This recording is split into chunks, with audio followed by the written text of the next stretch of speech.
बिस्मिल्लाहिर्रहमानिर्रहीम। अस्सलामुअलैकुम। नाचीज़ को कहते हैं मोहसिन अब्बास हैदर। प्रोग्राम है रौनक रमज़ान और मेरे साथ मौजूद अस्सलाम वालेकुम, मैं हूँ एमी खान। आपके लिए रौनक रमज़ान लेकर आए हैं। उम्मीद है आपके रोज़े भी बहुत अच्छे जा रहे होंगे। रोज़ के वादे की तरह आज हम फिर हाजिर हैं। शुक्र है उस ज़ात का जिसने हिम्मत और ताकत दी आज आने की। बेशक आज का शो जो है वो एक बड़े अछूते मौजू पर है।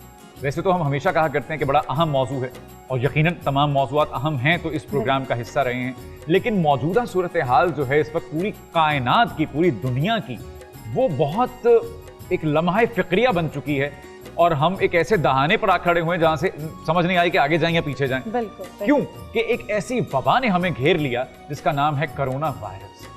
हमारी जनरेशन ने मुझे तो याद नहीं पड़ता कि इससे पहले कभी इतनी बड़ी कोई वबा देखी हो कि पूरी दुनिया मुक़य्यद हो गई हो, सब कुछ थम गया हो, चौराहे सड़कें सब बंद हो गए हों, दुनिया के जितने भी मकामात थे मशहूर उन सब की हमने खाली उजड़ी हुई तस्वीर देखी सोशल मीडिया पर। तो ये पहली बार ऐसा हुआ, तो इसलिए हमने आज रौनक रमज़ान में जिस मौजू को छेड़ा है वो है वबा और एहतियात। अब उसके लिए हमारे पास जो मेहमानाने गरामी हैं उनका तारुफ करवाते चलें। सबसे पहले हमारे पास मौजूद हैं हमारे मुफ्ती साहब, हमारे हर दिल अजीज़, हमेशा हमें मुस्तफ़ीद करने आते हैं इल्म से, मुफ्ती ज़ाहिद असलम साहब। आपका बहुत शुक्रिया, बड़ी नवाजिश, आप तशरीफ़ लाए हमारे पास और आज भी हम आपसे बहुत कुछ सीखेंगे। क्यों कि हम ज़रूर जानना चाहेंगे कि इस्लाम क्या कहता है जब कोई वबा आ जाती है। क्योंकि अगर मैं गलत नहीं हूँ तो बीमारी जो है वो गुनाहों का कफ़ारा भी है और जब बीमारी आती है तो वो समझ लीजिए कि जिस्म का सदका भी जाता है। तो इस पे मैं आपसे जरूर जानना चाहूंगा कि आप क्या रोशनी डालते हैं। अच्छा, अब जो मैं करने जा रहा हूं इसके मैं अलग से पैसे चार्ज करूंगा भाई। अब उसकी मैं वजह आपको बताऊंगा अभी। अब आप देखेंगे भाई सब हम तनगोश हैं। अब देखो मैं क्या करने जा रहा हूं। अगले जो हमारे गेस्ट हैं वो है doctor Farhan Isa Abdullah, CEO doctor Isa laboratory, district governor, Rotary International, convener, FPCCI hospital labs clinics, patron Pakistan society for microbiology. हो गया बस भाई, इसके बाद मुझे ईद की छुट्टियां दे दो। देखिए ये जो कुछ भी था, ये जिस भी लिखाई में लिखा था, इस पे हम नहीं बात करते। और जितना एक आम आदमी के लिए डॉक्टर की राइटिंग पढ़ना मुश्किल होता है उतना ही मुझे लगता है उनके ओहदे याद रखना मुश्किल होता है। मैं जितनी भी गलतियां हैं उनकी पहले माफी मांग लूं। डॉक्टर साहब कैसे मिजाज हैं? बहुत मुश्किल अल्फाज थे। उम्मीद करता हूं कि आपका मैं तारुफ करवा पाया हूँ, लेकिन माशाल्लाह इतना तो मेरा शजरा नहीं है जितना माशाल्लाह आपका लंबा तारुफ है। सलामत रहें आप। बहुत अच्छा लग रहा है आपको यहाँ पाकर। मुझे भी बहुत अच्छा लग रहा है। आपका प्रोग्राम मेरा फेवरेट प्रोग्राम है और I am fortunate to be here. Thank you so much. Thank you. आपसे बहुत कुछ जानने को आज मिलेगा और मैं बेकरार हूँ जानने को। क्यों कि बल्कि हमारी पूरी आवाम जानने को बेकरार होगी, क्योंकि आजकल जो सिचुएशन चल रही है, बल्कि गुज़श्ता बरस से जो हमारे साथ बीत रही है हम पर, उसके लिए आपकी रहनुमाई हमें दरकार होगी। साथ साथ मेरी सेहत की दुश्मन और आप सबकी फेवरेट फातिमा शराज हमारे साथ मौजूद हैं। कैसी हैं? बिल्कुल ठीक भाई। मैं जब जाता हूँ कुछ पाउंड बड़े होते हैं मेरे। अब मैं बता दूं असली कहानी के पीछे क्या होता है। इतने पराठे आप बनवाते हैं मुझसे किचन काउंटर में, मैं जब पैकअप हो जाता है। अच्छा माफ कर दें मुझे, ये मेरी और आपकी बात। ये बिल्कुल हमारा सीक्रेट है भाई।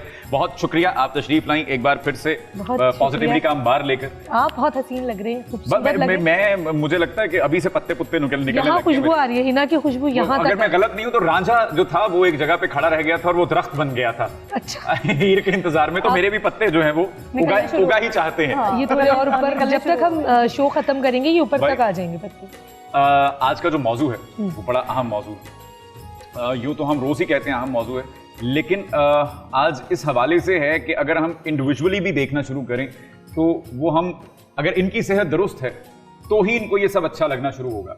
अगर मैं बीमार हूं तो मुझे हर चीज़ ही बुरी लगना शुरू हो जाएगी। तो गोया आज का जो मौजू है हमारा वो तंदुरुस्ती के हवाले से है, वो वबा के हवाले से है, वो उसके एहतियात के हवाले से है। तो हम जानेंगे डॉक्टर साहब से भी, हमारे पास तशरीफ फरमा मुफ्ती साहब से भी, और उसका एक पूरा मुहासबा करने की कोशिश करेंगे कि उसमें क्या क्या चीज़ें हैं, इस्लाम का क्या बताता है हमें, क्या जो बीमारी आती है या जो आ चुकी है हम पर कोरोना की शक्ल में वो आजमाइश है या वो इम्तिहान है, क्या वो हम पर अज़ाब इलाही है। इसकी तहकीक करने की कोशिश करेंगे, इसकी परतें खोलने की कोशिश करेंगे, और अगर तो ये साइंटिफिकली इतनी स्ट्रॉन्ग है कि ये जाति दिखाई नहीं दे रही तो क्या अगली ज़िंदगी हमारी ऐसे ही बसर होने वाली है, ये हम डॉक्टर साहब को ज़हमत देंगे। लेकिन जब हम ब्रेक पर जाएंगे उसके बाद हम इस सारे राज से पर्दा उठाएंगे। उससे पहले मैं मुफ्ती साहब को थोड़ी जहमत दूं। मुफ्ती साहब, इसका मुख्तसर जवाब, ताकि हम फिर इसको डॉक्टर साहब की तरफ बॉल को थ्रो करें, कि ये अजाब कहलाएगा या आपको लगता है ये आजमाइश है हम पर? तो यहाँ पे मैं चाहूंगी कि आपकी बात में, ताकि एक ही दफ़ा मुफ्ती साहब हमें जवाब दे दें उसको, कि जिस मज़हब से हम ताल्लुक़ रखते हैं, यानी आगे हमारे जो अशरे हैं वो शुरू हो गए हैं, आखिरी रमज़ान मतलब जा रहा है रमज़ान, हमारे पास तो सब कुछ है, मग़फ़िरत, निजात, सब कुछ है, फिर ये चीज़ें हम तक क्यों? जैसे कि पूछ रहे थे मोहसिन आपसे कि क्या है ये, वबा है, और हमारे लिए, क्योंकि हमारा दीन तो मतलब बहुत सुलझा हुआ है, सब कुछ बता चुका है, हम सुलझे हुए नहीं है ना। यही तो गलत फहमी है। चलिए बहुत जवाब अब ब्रेक के बाद ही चला गया मेरे ख्याल में। अब एक बार लौट कर आते हैं भाई, ब्रेक के बाद जब आएंगे तो जवाब ले लेंगे मुफ्ती साहब से भी। तो जुड़े रहिए रौनक रमजान के साथ।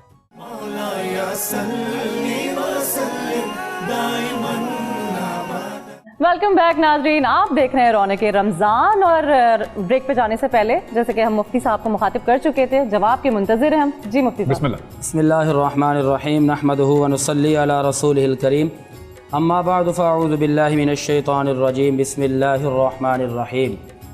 वदरबल्लाहु मसलन क़र्यतन कानत आमिनतन मुतमइन्नतन यातीहा रिज़्क़ुहा रग़दन मिन कुल्लि मकान फ़कफ़रत बिअनउमिल्लाह फ़अज़ाक़हल्लाहु लिबासल जूइ वल ख़ौफ़ि बिमा कानू यसनऊन। माशाअल्लाह। मोहसिन भाई, अव्वलन ये अर्ज़ करना चाहूँगा कि जिसका नाम हमने कोरोना वायरस रखा हुआ है, ये लफ्ज़ वायरस जो है ये लातीनी ज़ुबान का लफ्ज़ है। अच्छा। जिसके मानी होते हैं जहर। और इंसान को अपनी साइंसी इल्म और अपनी मादी ताकत पर बड़ा नाज है। ठीक। और हमेशा नाज करना ये माजी की सरकश कौमों का वतीरा रहा है। और वो अपनी इस नाज करने के अंदर किसी ने अपने आप को खुदा कहना शुरू कर दिया, किसी ने खुदा का इनकार कर दिया, किसी ने तकब्बुर किया, और किसी ने लोगों के साथ जुल्म किया। और जब ये सारे मजालिम बढ़ते गए तो फिर अल्लाह तबारक व तआला का उन पर अजाब आता रहा। ठीक। और ये जो वायरस आते हैं इसके हवाले से ये है कि इसकी दो सूरतें निकल सकती हैं। अव्वल सूरत यह है कि जब कौमें अपने आप को खुदा कहना शुरू कर दें, या खुदा से ऐलान जंग शुरू कर दें, या खुदा के बंदों पर जुल्म शुरू कर दें, या फिर बेहयाई, फहाशी, उरियानी ये आम हो जाए। तो फिर उसके नतीजे में क्या होता है कि अल्लाह तबारक व तआला अपनी नाराज़गी का इज़हार फरमाता है, फिर अल्लाह ताला उनकी गिरफ्त फरमाता है, फिर अल्लाह तबारक व तआला मुख्तलिफ़ तरीक़ों से बंदे को अपने पास बुलाना चाहता है। तो जो माजी की सरकश कौमें गुजरी हैं उनके हवाले से कुरान करीम के मुतअद्दद हवाला जात हैं। सबसे पहले मैं ये अर्ज़ करना चाहूँगा कि पारा नंबर 24 सूरत हामिम सजदा है, और आयत नंबर 15 में अल्लाह ताला ने इरशाद फरमाया, फ़अम्मा आदुन फ़स्तकबरू फ़िल अर्दि बिग़ैरिल हक़। बहरहाल कौम आद ने तकब्बुर किया नाहक, और उन्होंने कहा कि मन अशद्दु मिनहुम कुव्वा, कि जी हमसे बड़ा कुव्वत वाला कौन है।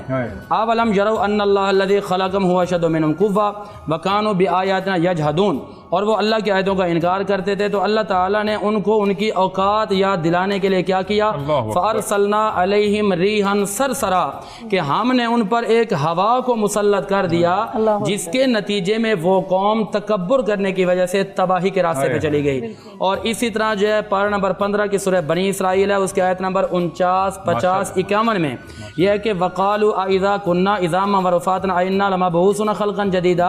एक कौम ने यह कहा कि जब हम मर जाएंगे, गल सड़ जाएंगे, क्या हम दोबारा उठाए जाएंगे। कुल कूनू हिजारतन औ हदीदा औ ख़ल्क़म मिम्मा यकबुरु फ़ी सुदूरिकुम। कहने लगे कि ये तो नामुमकिन है। हालांकि अल्लाह फरमाता है मैं किसी भी काम को करना चाहूँ तो कुन कहता हूँ तो वो हो जाता है। अच्छा, जब इस कौम ने ये कहा तो अल्लाह ने इन पर भी अजाब नाज़िल किया। और फिर फ़िरौन, जिसने अपने आप को खुदा कहना शुरू कर दिया था, तो इस फ़िरौन को अल्लाह ने गिरफ्त में लिया। और इसका तज़किरा 30वें पारे के सूरत नाज़ियात के आयत नंबर 17, 18, 19, 20, 21, 22, 23, 24 में है कि अल्लाह ताला ने फ़िरौन के पास मूसा को भेजा, इज़हब इला फ़िरौन इन्नहु तग़ा, ए मूसा फ़िरौन के पास जाइए, वो सरकश हो गए। फ़क़ुल हल लका इला अन तज़क्का व अहदियका इला रब्बिका फ़तख़शा, आप इसको अपने रब की हिदायत की तरफ ले आइए, इससे डराइए। फ़अराहुल आयतल कुबरा, और उसको अल्लाह की बड़ी बड़ी निशानियाँ दिखाइए। फ़क़ज़्ज़ब वअसा, जब फ़िरौन के पास मूसा अलैहिस्सलाम पैगाम लेकर गए तो उसने झुटलाया और इनकार किया। सुम्मा अदबरा यासा, और फिर उसने पीठ फेर ली। फ़ाशरा फ़नादा, और कहने लगा अना रब्बुकुमुल आला, ए मूसा तू किस खुदा की बात करते, मैं तो खुद मादल्ला खुदा हूँ। तो अब अल्लाह ने फरमाया फ़अख़ज़हु नकाल आखिरति वल ऊला, कि अल्लाह ने उसको पकड़ा, और जब अल्लाह पकड़ लेता है तो कोई छुड़ा नहीं सकता। और फिर इसी कौम फ़िरौन के बारे में, जब फ़िरौन ने कहा कि मैं खुदा हूँ, तो इसके जो इर्द गिर्द रहने वाले चमचे थे उन्होंने कहा ठीक है हम इसको खुदा मानते हैं। अब अल्लाह ताला ने उनका भी हाल बयान किया सूरतुल आराफ पर नंबर 9 और आयत नंबर 133 में फरमाया फ़अरसलना अलैहिमुत तूफ़ान वल जराद वल कुम्मला वद्दफ़ादिय वद्दम आयतिन मुफ़स्सलात, और हमने उन पर तूफ़ान भेजा, फिर हमने टिड्डियों को भेजा, फिर हमने खून की सूरत में उनको अजाब दिया। तो अल्लाह ने उनकी इस तरह गिरफ्त की कि वो जब भी कोई चीज़ खाने के लिए बैठते थे ना, तो खाना सामने आता था तो मेंढक आ जाता था, और पानी उठाते थे तो पानी के अंदर खून आ जाता था। अब इन्होंने मूसा अलैहिस्सलाम की बारगाह में ये कहा कि अब हम तौबा करते हैं कि आइंदा हम खुदा की नाफरमानी नहीं करेंगे। अच्छा, मूसा अलैहिस्सलाम बड़े जलीलुल कदर हैं, अल्लाह के नबी, अल्लाह से कलाम करते थे कि मालिक करम फरमा, मेरी कौम सुधर गई है। अल्लाह फरमाता कि जब कौम सुधर गए तो हमने भी अजाब हटा दिया। अच्छा, एक हफ्ता जब अजाब हटा दिया जाता था तो दूसरे हफ्ते में दोबारा अपनी हरकत में आ जाते थे। तो बहरहाल जो मैंने एक तमहीद बांधी है वो ये है कि वजह दो हो सकती हैं, खुदा की नाफरमानी, तकब्बुर, मखलूक खुदा पर जुल्म, और अल्लाह के बंदों के हक तलफियाँ करना। और जब बेहयाई और फहाशी आम हो जाती है तो फिर अल्लाह तबारक व तआला क्या करता है कि उन पर एक ऐसा अज़ाब मुसल्लत करता है कि जो नए नाम के साथ आता है, हमने पहले नाम भी नहीं सुना होता। और जिस तरह हमने कोरोना वायरस का नाम सुना, वायरस का नाम तो सुना था कि ये लातीनी ज़ुबान का लफ्ज़ है, अब हम बच्चा जानते हैं कि जी कोरोना वायरस। तो वजह यह है कि कहीं पर हम ऐसा तो नहीं कर रहे कि हम अल्लाह की नाफरमानी कर रहे हों और हम अपने खुदा के बंदों पर जुल्म कर रहे हों। और जब खुदा के बंदों पर जुल्म किया जाता है, अल्लाह फरमाता है कि मैं अपने हकूक़ तो माफ़ कर दूंगा, लेकिन जब तुम मेरे बंदों पे जुल्म करोगे तो मैं माफ़ नहीं करूंगा, दुनिया के अंदर ही तुम्हारा बदला लूंगा। और यही बात इमाम इब्ने कसीर ने अल बिदाया व निहाया जिल्द नंबर 3 सफ़ा नंबर 200 जिल्द नंबर 13 सफ़ा नंबर 216 पे फरमाया कि जी सन 478 हिजरी में जब अब्बासी का दौर था तो उस वक्त में ईरान, शाम, हिजाज के अंदर जो है एक वबा आई जिसका नाम था ताउन। और उस वक्त का जो खलीफा था ना, उसने इस वबा का मुकाबला करने के लिए हर मुमकिन कोशिश की।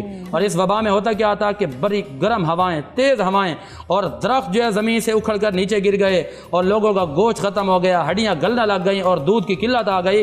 तो सारे लोग अपने खलीफा के पास गए कि जी आप तो मौत यकीनी है। अच्छा, खलीफा ने कहा कि हमने इससे निमटना है, लोगों को बुलाया।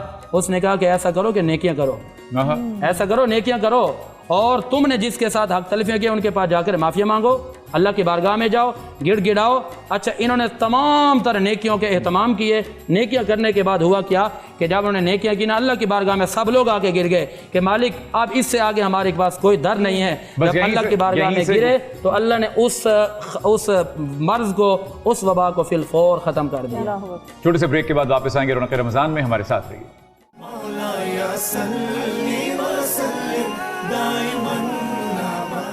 वेलकम बैक नाज़रीन, आप देख रहे हैं रौनक रमज़ान। जी मोहसिन, पहला सेगमेंट है हमारा राहे निजात। रमजान रमजान रमजान रौनक रमजान। वबा के हवाले से बात हो रही है और अब हम जहमत देंगे डॉक्टर साहब को। डॉक्टर साहब, हमने इसके इस्लामी पहलू सारे जानने की कोशिश की, अब मजीद जानेंगे मुफ्ती साहब से, लेकिन साइंटिफिकली कभी सुनने में आता है कोई कॉन्स्पिरेसी है, कभी सुनने में आता है मैन मेड है, लेबॉर्ट्री में बनाया गया और हम पे मुसल्लत कर दिया गया। आप इसके बारे में अपनी माहिराना राय दीजिए। देखें, डेफिनेटली इसकी तो बहुत ज़्यादा कॉन्स्पिरेसीज़ हैं, और एक कॉन्स्पिरेसी का रीज़न जो है वो हमारे पास लिटरेसी लेवल तो बहुत कम है, लेकिन व्हाट्सएप यूनिवर्सिटी से बहुत लोग ग्रेजुएट कर रहे हैं। जी। और वो जो मैसेजेस ट्रांसफ़र हो रहे हैं अननोन लोगों के, वो बहुत ज़्यादा कन्फ्यूजन क्रिएट कर रहे हैं। सना मक्खी का मामला भी ऐसे ही था कि वो बहुत एक करामत चीज़ है फॉर कि आपका पेट अगर कब्ज़ है तो उसको खाली करने के लिए, लेकिन वो भी इसका ट्रीटमेंट में काफ़ी लोग मर गए इस चक्कर में, इंतकाल हो गया। तो बेसिकली पहली चीज़ ये है कि कॉन्स्पिरेसी है नहीं है, मैन मेड है नहीं है, बॉटम लाइन ये है कि हमें बचाव करना ज़रूरी है, क्योंकि ये इन्फेक्शन एक है जो कि लोगों में लग भी रही है, फैल भी रही है।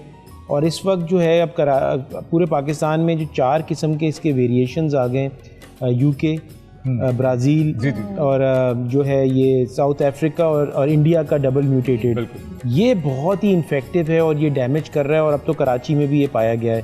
तो ये बहुत ज़्यादा ख्याल करने की ज़रूरत है। सबसे पहली चीज़ तो ये है कि SOPs फॉलो करना, डिस्टेंसिंग रखना, और हम जैसे डेवलपिंग मुल्क है वो इतना इकोनॉमिक क्राइसिस जो है वो भी इसका एक इम्पैक्ट है, हेल्थ क्राइसिस भी है और इम्पैक्ट जो है इकोनॉमिकली भी है।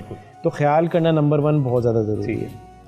अब सिलसिला ये है कि जरासीम जो हैं वो आते भी जाएंगे और अब क्योंकि दुनिया में ट्रैवल बहुत ज़्यादा आसान हो गया है, लोग ट्रेन से, जहाज़ से, बहुत कम्युनिकेशन बेहतर हो गया है, तो जरासीम एक दूसरी जगह से दूसरी जगह ट्रांसफ़र भी हो रहे हैं और ये भी एक रियलिटी है। और इसके लिए अभी जो सबसे ज़्यादा इम्पोर्टेंट चीज़ है कि जो वैक्सीनेशन आई हुई है वो उसके ऊपर भी बड़ी कंट्रोवर्सीज है। एग्जैक्टली मैं आपसे पूछना चाहूँगा लेकिन अब आपने जिक्र किया तो प्लीज़ माफ़ी के साथ प्लीज़, अच्छी बात है कि तो बेसिकली देखिए अगर हम 4-5-6 चीज़ों के ऊपर बात कर लेते हैं जल्दी कि पहली बात ये कि जो वैक्सीनेशन है जो पाकिस्तान में लगाई जा रही है, जो 2 चाइनीज़ वैक्सीन जो कॉमनली लगा रही हैं, साइनोफार्म है और कैंसिनो बायो की, इन दोनों के ट्रायल्स हुए हैं पाकिस्तान के अंदर और काफ़ी लोगों के अंदर ये चेक हो चुका है और कोई साइड इफ़ेक्ट्स नहीं आए हैं और वैक्सीन एक प्रिवेंशन का तरीक़ाकार है। ये जो करंट वैक्सीन्स हैं जो गवर्नमेंट लगा रही हैं ये वही वैक्सीन हैं जो पहले भी लगते रहे हैं, सिर्फ जो इसमें जो एजेंट है वो चेंज हो गया है। जैसे सिंपल टर्म्स में जैसे मटन बिरयानी की जगह चिकन बिरयानी हो गई है। आई मीन मतलब इतना बड़ा धोखा धोखा नहीं है, मतलब ये मतलब ज़्यादा डिफरेंस नहीं है, मतलब एजेंट वो चेंज कर दिया, तो ये अब वो आजमाई हुई चीज़ है जो लग भी रही है और बड़े इतना ज़बरदस्त सिस्टम है गवर्नमेंट का। मैं तो गवर्नमेंट में काम नहीं करता हूँ कि पहले आप जाएंगे तो आपका पहले सब कुछ चेक किया जाएगा, ब्लड प्रेशर, ऑक्सीजन लेवल, फिर आपको डॉक्टर देखेगा, फिर आपके बाद एंट्री होगी, फिर उसके बाद आपको वैक्सीन लगाया जाएगा, फिर आधे घंटे के लिए बिठाया जाएगा, कोई साइड इफ़ेक्ट नहीं है और अगर खुदा ना खासा कोई इमरजेंसी हो जो अब तक मैंने नहीं देखी और दूसरों ने भी नहीं देखी, उसके भी बेड्स लगे हुए हैं, तो लोगों को लगाना चाहिए। दूसरा सवाल ये कि लोग पूछते हैं कौन सा वैक्सीन लगाना चाहिए, कौन सा बेहतर है, तो उसका जवाब ये है कि जो वैक्सीन आपको मिल रहा है जो आप लगा सकते हैं वो पहला वैक्सीन पहली प्रायोरिटी पे लगा लें आप। तीसरी चीज़ ये कि क्या ये वैक्सीन जो है वो हमें बिल्कुल कोविड से बचा लेगा, कोरोना से बचा लेगा।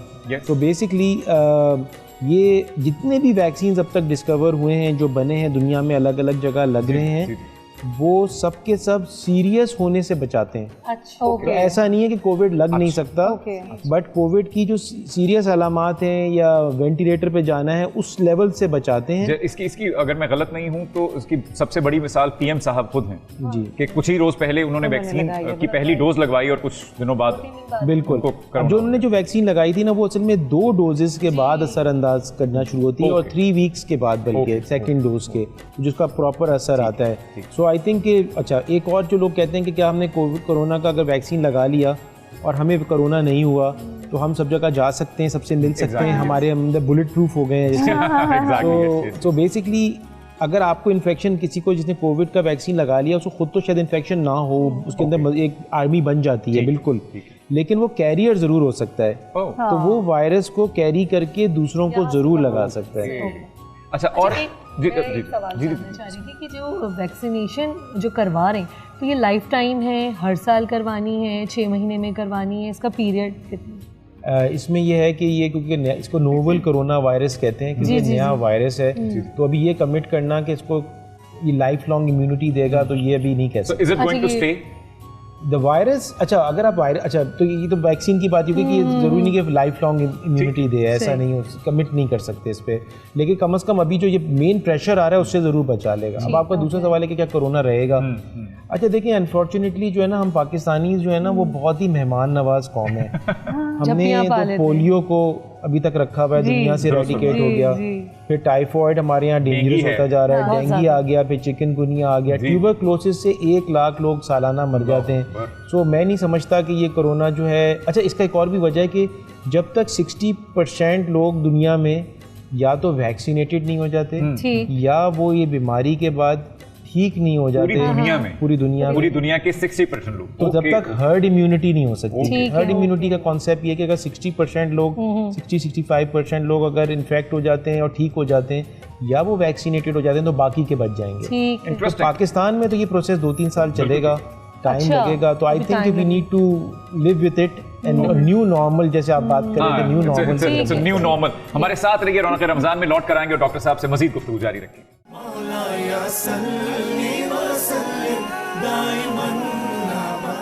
वेलकम बैक नाज़रीन, आप देख रहे हैं रौनक रमजान। जी मोहसिन, किस सेगमेंट की जानिब है हम? अगला जो सेगमेंट है हमारा वो है मेहमान खाना।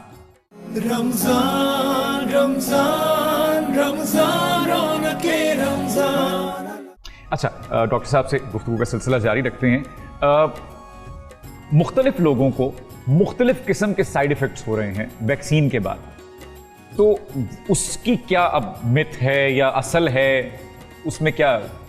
देखिए, एक्चुअली वैक्सीन के भी कुछ अलग अलग इफ़ेक्ट्स का लोगों को अंदेशा हो रहा है, और कोविड के भी अलग अलग अलामात आ रही हैं। तो पहले तो वैक्सीन की बात कर लेते हैं।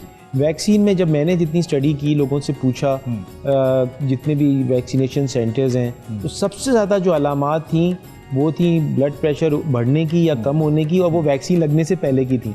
टेंशन में नीडल से जी, तो that was the main. Second चीज़ ये कि देखें, जो लोग वैक्सीन लगा रहे हैं ना, उनमें से बहुत सारे लोग हैं, यूजुअली जब लगनी शुरू हुई तो 60 प्लस को लगी या 50 प्लस को लग रही है, कुछ अर्से में 3rd मई से 40 प्लस को लगेगी। 50 प्लस 60 प्लस में बहुत सारे ऐसे लोग हैं जिनको डायबिटीज़ है, किसी को ब्लड प्रेशर है, दूसरे प्रॉब्लम्स भी थे। तो वो कभी कभार जब बॉडी की जब इम्यूनिटी रिएक्ट करती है तो थोड़ी सी वो अलामात कभी कभार बढ़ जाती हैं। लेकिन ऐसा कोई भी पेशेंट हमने नहीं देखा या सुना जिसके बारे में जो कि उसे सीरियस हुआ हो या किसी को बहुत तकलीफ हुई हो या उसको इतनी प्रॉब्लम हो गई हो कि वो एडमिट हो जाए। ठीक है, हाँ, इतनी स्वेयर नहीं हुई, लेकिन नकाहत जरूर लोगों में, जैसे मेरे अपने ही सेट पर कुछ एक्टर जो हैं उन्होंने लगवाया तो उनको नकाहत रही, उनको दर्द रही, सर भारी रहा। मेरा ख्याल है ये साइकोलॉजिकल है। तो मैं ये कहना चाह रही थी, जब हम बच्चों की जैसे वैक्सीनेशन करवाते हैं 5 साल तक, तो बच्चों को जैसे वैक्सीन हमने करवा दी, उसके बाद उन्हें फीवर हो जाता है। डॉक्टर साहब तो इस बात को, मतलब 80-90% बच्चों को होता है फीवर, और डॉक्टर कहते हैं कि नॉर्मल है, यानी ये होगा तो इट्स गुड, ये बच्चे के लिए अच्छा है। यस, 1 रात 2 रात बच्चे को रहता है फीवर। तो वही चीज़ कि एक तो जो हम बात कर रहे हैं कि जो लोग वैक्सीनेशन करवा रहे हैं, एक तो साइकोलॉजिकली उनको थोड़ा सा एक डर, एक खौफ, उससे वो थोड़ा एंजाइटी और खुद फील कर रहे होते हैं, और दूसरा ये क्या थोड़ा रिएक्शन भी हो सकता है। शी इज़ एब्सोल्युटली करेक्ट, बिल्कुल सही बताया, और इनके मुंह से ज़्यादा इसलिए अच्छा लग रहा है क्योंकि इन्होंने एक्सपीरियंस किया है ना, और एज अ डॉक्टर नहीं कि कभी कभी लोग डॉक्टर्स पे भी ट्रस्ट नहीं करते अनफॉर्चुनेटली। असल में हमारे पूरे मुल्क का माहौल ऐसा हो गया है कि कोई किसी पर ट्रस्ट नहीं करता, क्योंकि ये भी चेंज होना बड़ा ज़रूरी है। तो बिल्कुल ऐसा ही है, जब बॉडी रिएक्ट करती है अगेंस्ट द वैक्सीन तो उसका इलामात जो है वो फीवर की होती है, बॉडी एक सी होती है, किसी को सर में दर्द होता है, किसी को हाथ में दर्द होता है, किसी को मसल्स में दर्द होता है। 1-2 दिन में आप पैराडोल पैरासीटामोल खाएं तो सेटल हो जाता है, इससे ज़्यादा नहीं होता। अच्छा, ये एमी का बल्कि कोई एक बड़ा अहम सवाल है आपसे। डॉक्टर साहब, मुझे आपसे बस ये जानना था कि जो अंडर एज होते हैं और या अंडर वेट होते हैं, क्योंकि बहुत सारे लोग ऐसे हैं जो 60 प्लस हैं या 50 प्लस हैं, लेकिन वो अंडर वेट हैं और बीमारी भी ऐसे जितनी नहीं हार्ट की हो गई है कुछ, वो बड़े कॉन्शियस होते हैं। सेकेंडली, ये जैसे मीजल्स हैं, ये 2 क्वेश्चन है मेरे, जैसे मीजल्स हैं, पोलियो है, ये एक वक्त में एक डिजीज़ रही हैं और इनके लिए भी दवाइयाँ आई हैं, वैक्सीनेशन आई हैं, जैसे हम बात करें, तो ये भी अब उसी कैटेगरी में आ गई है, क्योंकि जाहिर सी बात है वबा है। तो हमें पहले तो ये कि आप लोगों को ये बताएं कि ये उसी तरह बीमारियों की एक लिस्ट में आ गई है और इम्पॉर्टेंट है हमारे लिए इसकी वैक्सीनेशन, उसी तरह जैसे मीजल्स और पोलियो की है। दूसरा, आप मुझे ये बताएं, जो अंडरवेट लोग हैं, जो एज में कुछ भी हों, अबव 50 हों, लेकिन उनके लिए क्या है, ये वो बेयर कर सकते हैं? नहीं, बहुत दोनों सवाल आपके बहुत अच्छे हैं और आपने बहुत इंपॉर्टेंट पॉइंट कहा है। बिल्कुल, ये इन्फेक्शन आ गई है और इसकी प्रिवेंशन ही एक इसका तरीक़ाकार है। 2 चॉइसेस हैं, या तो आप बीमार हो जाएं और उसमें से या तो आप मर जाएं, और या फिर आप जिंदा रहें और काफ़ी दिन तक आपकी तकलीफ़ रहे और घर वालों को भी फैला दें, और दूसरा जो है वैक्सीन लगा के ख़ुद भी प्रोटेक्ट हो जाएं और अपने लव वंस को भी प्रोटेक्ट करें। सेकंड चीज़ ये आती है कि ये बीमारी तो भी रहेगी फ़िलहाल अनफॉर्चुनेटली, और ये ज़रूर है कि हमें अपनी दूसरी सिर्फ वैक्सीन नहीं बल्कि अपनी इम्यूनिटी भी बेहतर करनी बहुत ज़रूरी है। अच्छा, इम्यूनिटी बेहतर करने के लिए इम्यूनिटी से बहुत सारी बीमारियों से बच जाते हैं। बिल्कुल ठीक। और इम्यूनिटी बेहतर करने के लिए मैं जल्दी जल्दी 3-4 चीज़ें ज़रूर बताऊंगा। एक तो पानी का इस्तेमाल हम लोग बहुत कम करते हैं, ख़ासतौर पे लेडीज़, और उनको काफ़ी यूरिनरी ट्रैक्ट इन्फेक्शंस भी होती रहती हैं इसी वजह से, और उसकी बहुत सारी वजूहात हैं। एंड पानी का कम से कम कहा जाता है कि 2 लीटर से ज़्यादा पर डे पीना है। और अब मुझे नहीं पता कितना आपके प्रोग्राम में अलाउड है, बट अगर यूरिन का जो कलर है ना, अगर वो डार्क है और फ्रॉथी हो रहा है, ठीक है, तो 2 लीटर भी आप पी रहे हैं तो वो भी कम है, वो बताता है कि कितना पानी पीना चाहिए। दूसरी हमारी जो और दूसरी चीज़ हमारी बड़ी इंपॉर्टेंट है, वो नींद है। नींद हम लीस्ट प्रायोरिटी पे रखते हैं। नींद तो बहुत डिस्टर्ब है सर, आजकल की पूरी जनरेशन की ही नस्लें तबाह कर दी इस फोन में। 7 आवर्स ऑफ स्लीप बहुत इंपॉर्टेंट है। और हम लोग रात में कभी कभार चाय पी लेते हैं, ग्रीन टी में और ब्लैक टी में जो दूध की आप बनाते हो उसमें इतना फ़र्क नहीं होता, दोनों में कैफीन होती है। एंड सिर्फ ग्रीन टी और ब्लैक टी में फ़र्क ये है कि ग्रीन टी को फर्मेंट कर देते हैं ना, जब सड़ा देते हैं तो ब्लैक टी बनती है। बिल्कुल ठीक। तो ग्रीन टी और ये सब हम रात में जब पीते हैं तो रात में नींद डिस्टर्ब रहती है। 7 आवर्स ऑफ स्लीप में क्या है कि बॉडी हमारी पूरी रिपेयर मेंटेनेंस होती है। अल्लाह ताला का निज़ाम ऐसा है, हर चीज़ अल्लाह ताला ने जो बनाई है किसी वजह से बनाई है और हम उसको मिसयूज़ करते हैं बेसिकली। तीसरी चीज़ है अपने आप को स्ट्रेस फ्री रहना। अच्छा, ये कहना बड़ा आसान है कि स्ट्रेस फ्री रहें आप, it's very easier said than done. आप बेहतर होगा कि अब आप इसको खुद एक्सप्लेन कर रहे हैं, वरना बहुत सारे सवाल कर देंगे हम दोनों। स्ट्रेस फ्री कैसे रह सकते हैं आप? स्ट्रेस मैनेज कर सकते हैं, फ्री नहीं रह सकते जी। उसके लिए हाँ, बेसिकली उसके लिए ना बहुत इंपॉर्टेंट है सबसे पहली स्टेप में कि आप पॉजिटिव लोगों की कंपनी में रहें। ट्रू। पॉजिटिव लोग असल में क्या होता है, जब नेगेटिव लोगों की कंपनी में रहते हैं, या तभी हमारे इस्लाम में रिलीजन में मना है कि गीबत, चुगली, ये सारी चीज़ें, क्योंकि ये नेगेटिव एनर्जी जो है वो आपको भी नेगेटिव कर देती है और ये स्ट्रेस क्रिएट करती है। रेस्टेड अगर आप होंगे और जो है आप पॉजिटिव लोगों की कंपनी में रहेंगे और अल्लाह पे भरोसा रखेंगे तो बहुत सारे स्ट्रेसेस जो हैं वो कम हो जाते हैं। थर्ड चीज़ जो बहुत इंपॉर्टेंट है वो फिजिकल एक्सरसाइज है। डॉक्टर साहब से फिजिकल फिटनेस के बारे में जानेंगे, लेकिन वक्त हुआ एक छोटे से ब्रेक का। जब आप लौट कर आएंगे तो दामन मुस्तफ़ा सल्लल्लाहु अलैहि वसल्लम में गौसिया सिस्टर्स आपकी खिदमत में एक नात पेश करेंगे। मौलाया सल्ली व सल्लिम दाइमन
माशाल्लाह माशाल्लाह माशाल्लाह, परियां जीती रहें जीती रहें। डॉक्टर साहब, फिजिकल फिटनेस के बारे में हम बात कर रहे थे कि वो कितनी ज़रूरी है। देखिए फिजिकल फिटनेस बहुत ही ज़्यादा इंपॉर्टेंट है, half an hour to 40 minutes every day. अच्छा, कुछ लोग कहते हैं कि खासतौर पे लेडीज़ कहती हैं हम तो अपार्टमेंट में रहते हैं, बाहर भी वॉक नहीं कर सकते।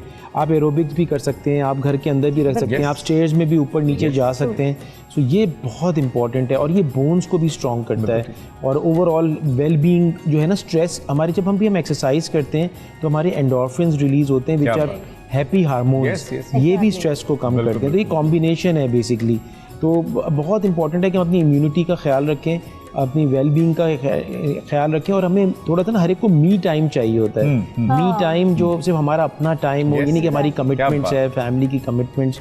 सो आई थिंक कि थोड़ा सा इसके ऊपर भी ख्याल रखें और फिर साथ साथ लेकिन फिर हमेशा मैं इसका स्पोक्समैन हूँ कि हम इकोनॉमिक एक्टिविटीज़ बंद नहीं कर सकते।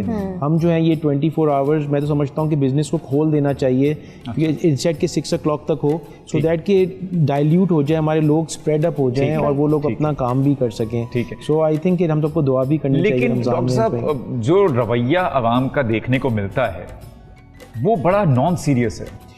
यही तो अनफॉर्चुनेट है और इसकी वजह से मैं सबको, आवाम को, जब भी मेरा कोई प्रोग्राम में मैं जाता हूँ और मैं यही उनको कहता हूँ कि देखें, अगर आज लॉकडाउन हुआ और आपको घर में लॉक होना पड़ा, आपका बिजनेस बंद हुआ, तो इसके जिम्मेदार भी आप ही होंगे। लेकिन जो राय आपके पास आ रही है कि आप एक नंबर्स पे निकलें, अब ये नहीं कि बच्चों को लेके सारी पूरी फैमिली जो है मास्क पहने बगैर जो है वो शॉपिंग पे जा रही है। अब अगर आप नहीं जाएंगे तो मॉल्स भी बंद होंगे, आप भी घर में रहेंगे, खुशियाँ आपकी भी डैमेज होंगी और बिजनेस भी अफेक्टेड होगा। एक बड़ा अहम सवाल, ईसा लेबॉर्ट्री जो है ये किस तरह फंक्शन कर रही है और ये इस मुश्किल वक्त में गुरबा के लिए और मुस्तहकीन के लिए क्या सहूलियात फराहम कर रही है? देखिए अल्हम्दुलिल्लाह, हमने एज ईसा लैब के जितनी भी हमारी टीम है उन्होंने तो बहुत ज़्यादा कंट्रीब्यूशन किया। पहली चीज़ तो ये कि कराची में जो सबसे पाकिस्तान का पहला एक्सपो सेंटर में फील्ड आइसोलेशन सेंटर कराची, जो कि हमारी आर्म फोर्सेस ने स्टार्ट किया था, हमें we are fortunate to be a part of it.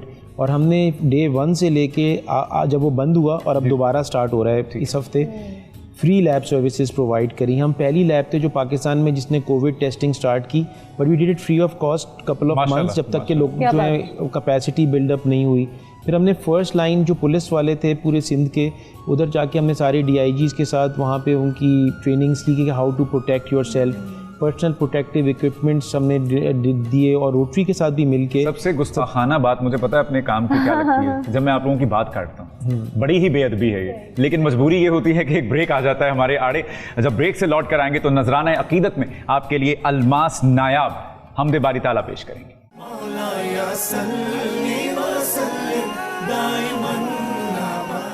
काबे पे पड़ी जब पहली नजर, क्या चीज है दुनिया भूल गया, यूं होशो खैरत मफलूज हुए, दिल ज़ौक़े तमाशा भूल गया, काबे पे पड़ी जब पहली नजर, फिर रूह को इज़्ने रक़्स मिला, ख्वाबीदा जुनू बेदार हुआ, तलवों का तकाज़ा याद रहा, नजरों का तकाज़ा भूल गया, तलवों का तकाज़ा याद रहा, नजरों का तकाज़ा भूल गया, काबे पे पड़ी जब पहली नजर, एहसास के पर्दे लहराए, ईमान की हरारत तेज हुई, सजदों की तड़प अल्लाह अल्लाह, सर अपना सौदा भूल गया। सजदों की तड़प अल्लाह अल्लाह, सर अपना सौदा भूल गया। काबे पे पड़ी जब पहली नजर, हर वक्त बरसती है रहमत। काबे की ज़मीं अल्लाह अल्लाह, खाकी हूँ मैं कितना भूल गया। आसी हूँ मैं कितना भूल गया।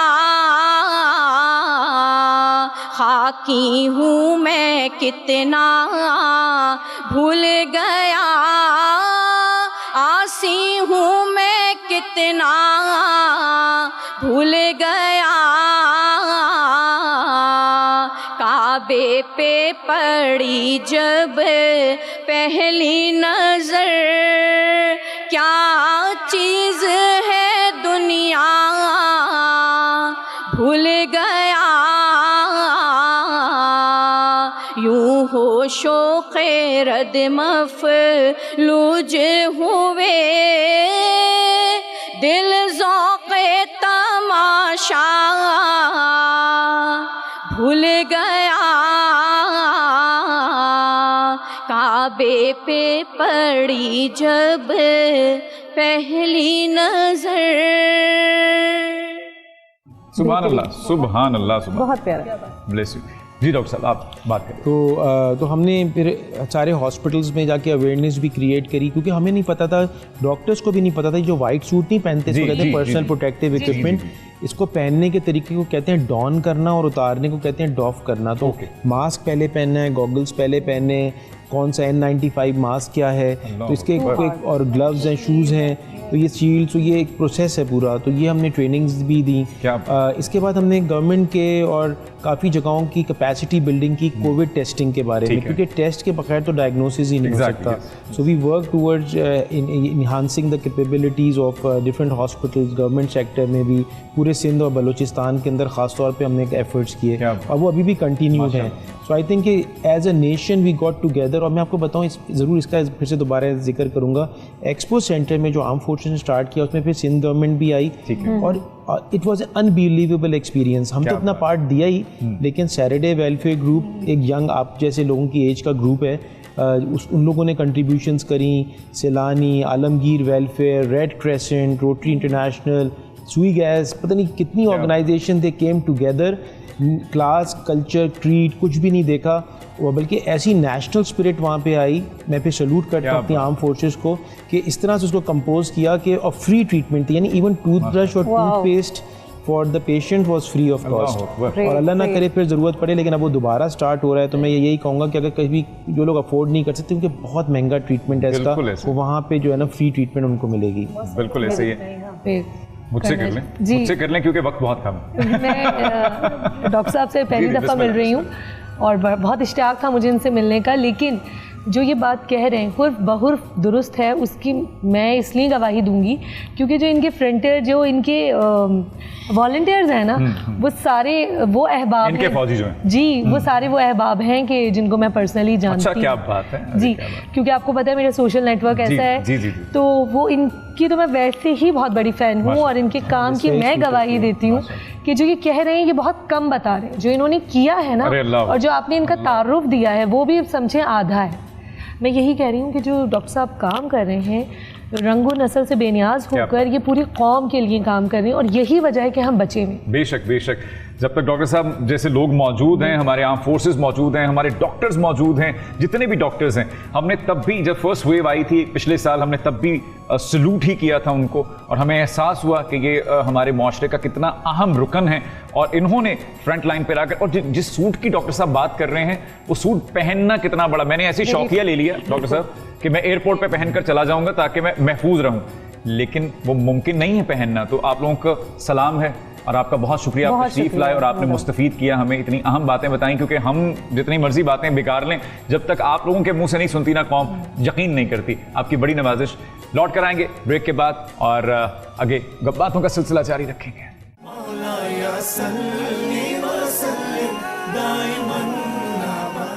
हेलो अस्सलाम वालेकुम दोस्तों, मैं हूं इकबाल। हयात लेके चलो चाहे कायनात, चलो तो ज़माने को साथ लेके चलो। रौनक रमज़ान ट्रांसमिशन और एहतमाम रमज़ान किचन में मौजूद हैं। कुछ अफ्तार के लिए, सहरी के लिए मज़ेदार रेसिपीज़ कर रहे हैं तैयार। तो आज जी आपने मेरा शो हाईजैक कर लिया। आप कहाँ चले आ रहे हैं? ये हमारा शो है ये। जी नहीं, ये मेरा पूरा सेगमेंट। मौसम में नहीं बुलाया है मुझे इनके लिए टिक्के बनाने। भाई नहीं भाई, हेलो, ऐसा कुछ भी नहीं है। देखिए बच्ची पुरानी है थोड़ी हमारी, आप मुझे बीच बचाव करवाने में जी ये लें, इससे मारे मेरे पास भाई इकबाल साहब को हम वेलकम करते हैं अपने शो में, रौनक रमज़ान में। इकबाल भाई, आप हमारे मेहमान खाने में तशरीफ़ लाए हैं, लेकिन मुझे ये नहीं पता था कि आप हमारे एहतमाम रमज़ान में भी घुसे चले आएंगे, लेकिन बहुत शुक्रिया आप तशरीफ़ लाए। भाई शेफ़ भी हैं, सुना है आरजे भी हैं। जी जी जी, इन्हीं कानों से सुना है, यानी गुनाहगार कानून। गुनहगार, अरे नहीं, आप क्या बात कर रहे हैं, आपको सुनता हूँ रोज़ में और माशाल्लाह से अब अदाकारी के जौहर भी दिखा रहे हैं आप। तो ऐसे और कितने काम हैं जो आप कर रहे हैं और आगे करने के इरादे हैं? बस देखा आपको कि आप सिंगिंग भी करने लगे, आपने सभी रैप भी किया, एक्टिंग भी की, होस्टिंग भी कर रहे हैं, तो हमने सोचा हम भी कुछ कर लेते हैं। अब आजमाई की जाए। हाँ ऐसा ही है। मेरे नक्शे कदम पे चल रहे हैं आप ये फीडर पिए तब तक बैठ के। ये फीडर नहीं है। अच्छा, आज आप क्या बना रही है पहले ये बता दीजिए, ऐसा ना हो कि दो शेफ्स के बीच में मैं पिस जाऊं। बिल्कुल बिल्कुल, रेसिपी सबसे ज्यादा जरूरी है। आज हम बना रहे हैं पीटा ब्रेड रैप्स। ठीक है। ये पीटा ब्रेड होती है, ये इजीली अवेलेबल है, हमें मार्केट में मिल जाती है, तो परेशान ना हो, और बहुत महंगी भी नहीं होती है। बिल्कुल ठीक है। ठीक है जी। इसमें जो इंग्रेडिएंट्स जाएंगे वो मैं बता दूं। इसके लिए हम एक सैलेड तैयार करेंगे, एक इसकी डिप तैयार होगी, और इसके लिए चिकन टिक्का, जो बोनलेस चिकन होता है, हमने इसका, या आप टिक्का भी बना सकते हैं। जो आपका लेफ्ट ओवर जो आपका चिकन बच जाता है, आप उसको भी श्रेड आउट करके ले सकते हैं। यही बात अच्छी लगती है मुझे। कीमा जो है वो भी हम यूज़ कर सकते हैं। तो क्योंकि यहाँ पे हमारे पास टाइम नहीं था, तो मैंने चिकन टिक्का मसाला लगा के इसको मैंने रेडी कर लिया, मैरिनेट करके रेडी कर लिया। अच्छा, रेडी भी है जी। Okay okay. आज की बड़ी झटपट रेसिपी है। क्या बात। इसमें हमें प्याज चाहिए, सैलेड के लिए सलाद पत्ते चाहिए, हमारे पास कोकम्बर यानी खीरा हमें चाहिए बारीक कटा हुआ, और बेबी कैप्सिकम मेरे किचन गार्डन की तरफ से जो मैं रोज़ लेकर आती हूँ वो है 1 अदद। हस्बे जायका इसमें थोड़ा सा नमक अगर हमें ज़रूरत पड़ी तो हम सैलेड में यूज़ करेंगे, और काली और सफ़ेद मिर्च मिलाकर पिसी हुई आधी चाय की चम्मच ये जाएगी। और जनाब इसके लिए बहुत ज़बरदस्त सी जो है वो डिप तैयार होती है, जिसके लिए काफ़ी इंग्रेडिएंट्स चाहिए होते हैं हमें, मगर मेरा मसला जो है वो हेलमैन्स मायोनीज और कनौर के केचप ने सॉल्व कर दिया। क्योंकि वैसे तो मुझे बहुत सारी चीज़ें चाहिए होती थी, मगर बस सिर्फ हम ये दोनों मायोनीज और जो केचप है कनौर का, इनको दो जिसमें जान कर देंगे आप। बिल्कुल। हम वजन लेंगे, इसको मिक्स करेंगे, इसमें ब्लैक पेपर, व्हाइट पेपर, थोड़ा सा सॉल्ट डालेंगे और हमारी डिप तैयार हो जाएगी। और वो जब हम इसके अंदर भरेंगे फिर मैं आपको बताऊंगी कि इसका इस्तेमाल कैसे। आपने तो कहा हमारा दूध पीने का। नहीं आपका रोजा नहीं खुला है। ये मजाक, क्या अजराहे मजाक कह रहे हैं। मैंने कहा था। अच्छा, जब कोई गायक मेरे सामने गा रहा होता है या कोई अदाकार हमारे सामने अदाकारी कर रहा होता है, तो बहैसियत अदाकार हम ये देख रहे होते हैं कि यार यहाँ पर ये जगह ली जा सकती थी, यहाँ पर ऐसे। तो जब अब एक शेफ दूसरे शेफ को देख रहा है तो आपके अंदर क्या उलझने हैं जो बेदार हो रही हैं? मोहसिन भाई बहुत अच्छा लग रहा है जी, और फातिमा जी ने इतना अच्छा मैरिनेट किया, और एक लम्हे को तो लगा कि जैसे हमने मैरिनेट किया है। अरे वाह, अरे वाह। और मतलब मज़ा आने वाला है। हाँ, यकीनन हमारी जो शेफ हैं उन पे हमें पूरा भरोसा है। अच्छा, रोज हमें तरह तरह के खाने खिलाती रहती हैं। एक मजे की मैं बात बताऊं आपको, ये मैंने समझे 2 खाने की बात सुने। चले, ये तो खैर हेलमैन्स तो अच्छी पैकिंग के अंदर है, आपने हाथ धोए हैं इससे पहले? देखिए आपको ये बात पता है कि मैं हाइजीन का कितना ख्याल रखती हूँ। मैं काउंटर पे जब आई और आप जब शेफ साहब के साथ आप इनको वेलकम कर रहे थे तो मैं जो हूँ लाइव वॉइस से 99.9 गिटारों को मार रही थी। कीटाणु जो है ये मेरे हैं, ये सिर्फ इनके हैं। हमारे जरासीम मरते हैं 99 पॉइंट। और वो कैसे मरते हैं ये नहीं बताइए जरा। जी बिल्कुल, जैसा आपको पता है लाइफ बॉय हमेशा से हमारी सेहत का ख्याल रखता है, अपने प्रोमिसेस को फुलफिल करता चला आया है। और स्पेशली किचन में जाने से पहले आपने क्या करना है, life boy hand wash use करना है जो कि कहता है पाम रब एंड चू। जरासीम उड़ गए। ओह, जरासीम छू हो गए मतलब। अरे वाह, क्या बात है, क्या बात है। आपने हमारे पीठ पीछे क्या कर दिया? मैंने सॉस फटाफट, मैंने आपको बताया ना हमें कुछ भी देखें, हमें आप धोखा दे सकती थी इतने दिनों से। आप जो आपके जी में आया हमें खिलाती नहीं। आज मैं शेफ लेकर आया हूँ अपना साथ। शेफ साहब आप बताइए। ये जो हो रहा है मुझे बताते रहिएगा। यार ये मोहसिन भाई कॉकटेल सॉस बहुत अच्छी बनती है जिन्होंने बनाया है। अच्छा यार ये एग्जिस्ट करती है, मुझे लगा ऐसे ही हमें कुछ। यार फातिमा जो करें तो वो बिल्कुल एग्जिस्ट करता है। ओके परफेक्ट, ठीक है। हम दो जो है ना, हम एक पार्टी बन गए। हाँ अच्छा ओके। एमी कम ऑन, मुफ्ती साहब। असल में बात दरअसल ये है कि मैंने और शेफ इकबाल ने एक और चैनल पे भी सेम टीम के साथ हमने काम किया। नहीं, मैं कोई प्रमोशन, मैं कोई क्रॉस प्रमोशन नहीं कर रही हूं अपने शो पे। हमने कोई ऐसी हरकत नहीं। हमने नाम नहीं लिया है, लेकिन बिल्कुल ठीक है। और हम मिले भी कभी नहीं क्योंकि अलग स्लॉट टाइम पे काम करते थे। और आज आपके तवज्जुह से इस शो के हवाले से हम लोग मिल रहे हैं। हमने सिर्फ एक दूसरे का जिक्र सुना था अपनी टीम के हवाले से, क्योंकि जो हमारी टीम थी, जैसे यहाँ हमारी टीम में अच्छा एक गिला मुझे, आपकी बात मैं काट रहा हूँ, एक गिला मुझे और मुफ्ती साहब को यकजा है आपसे। हलवा कब बनेगा? मुफ्ती साहब आप खुद रिक्वेस्ट करें। रिक्वेस्ट की बात नहीं है, आप धरना ही होगा। अब हमने एहतजाज करना। अब एहतजाज होगा।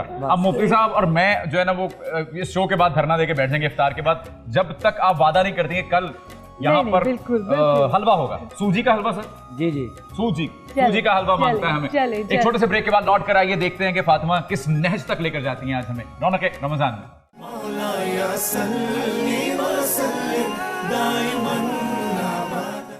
ये देखो दोस्तों, मैं तुम लोगों को क्या करके दिखाने मैजिक।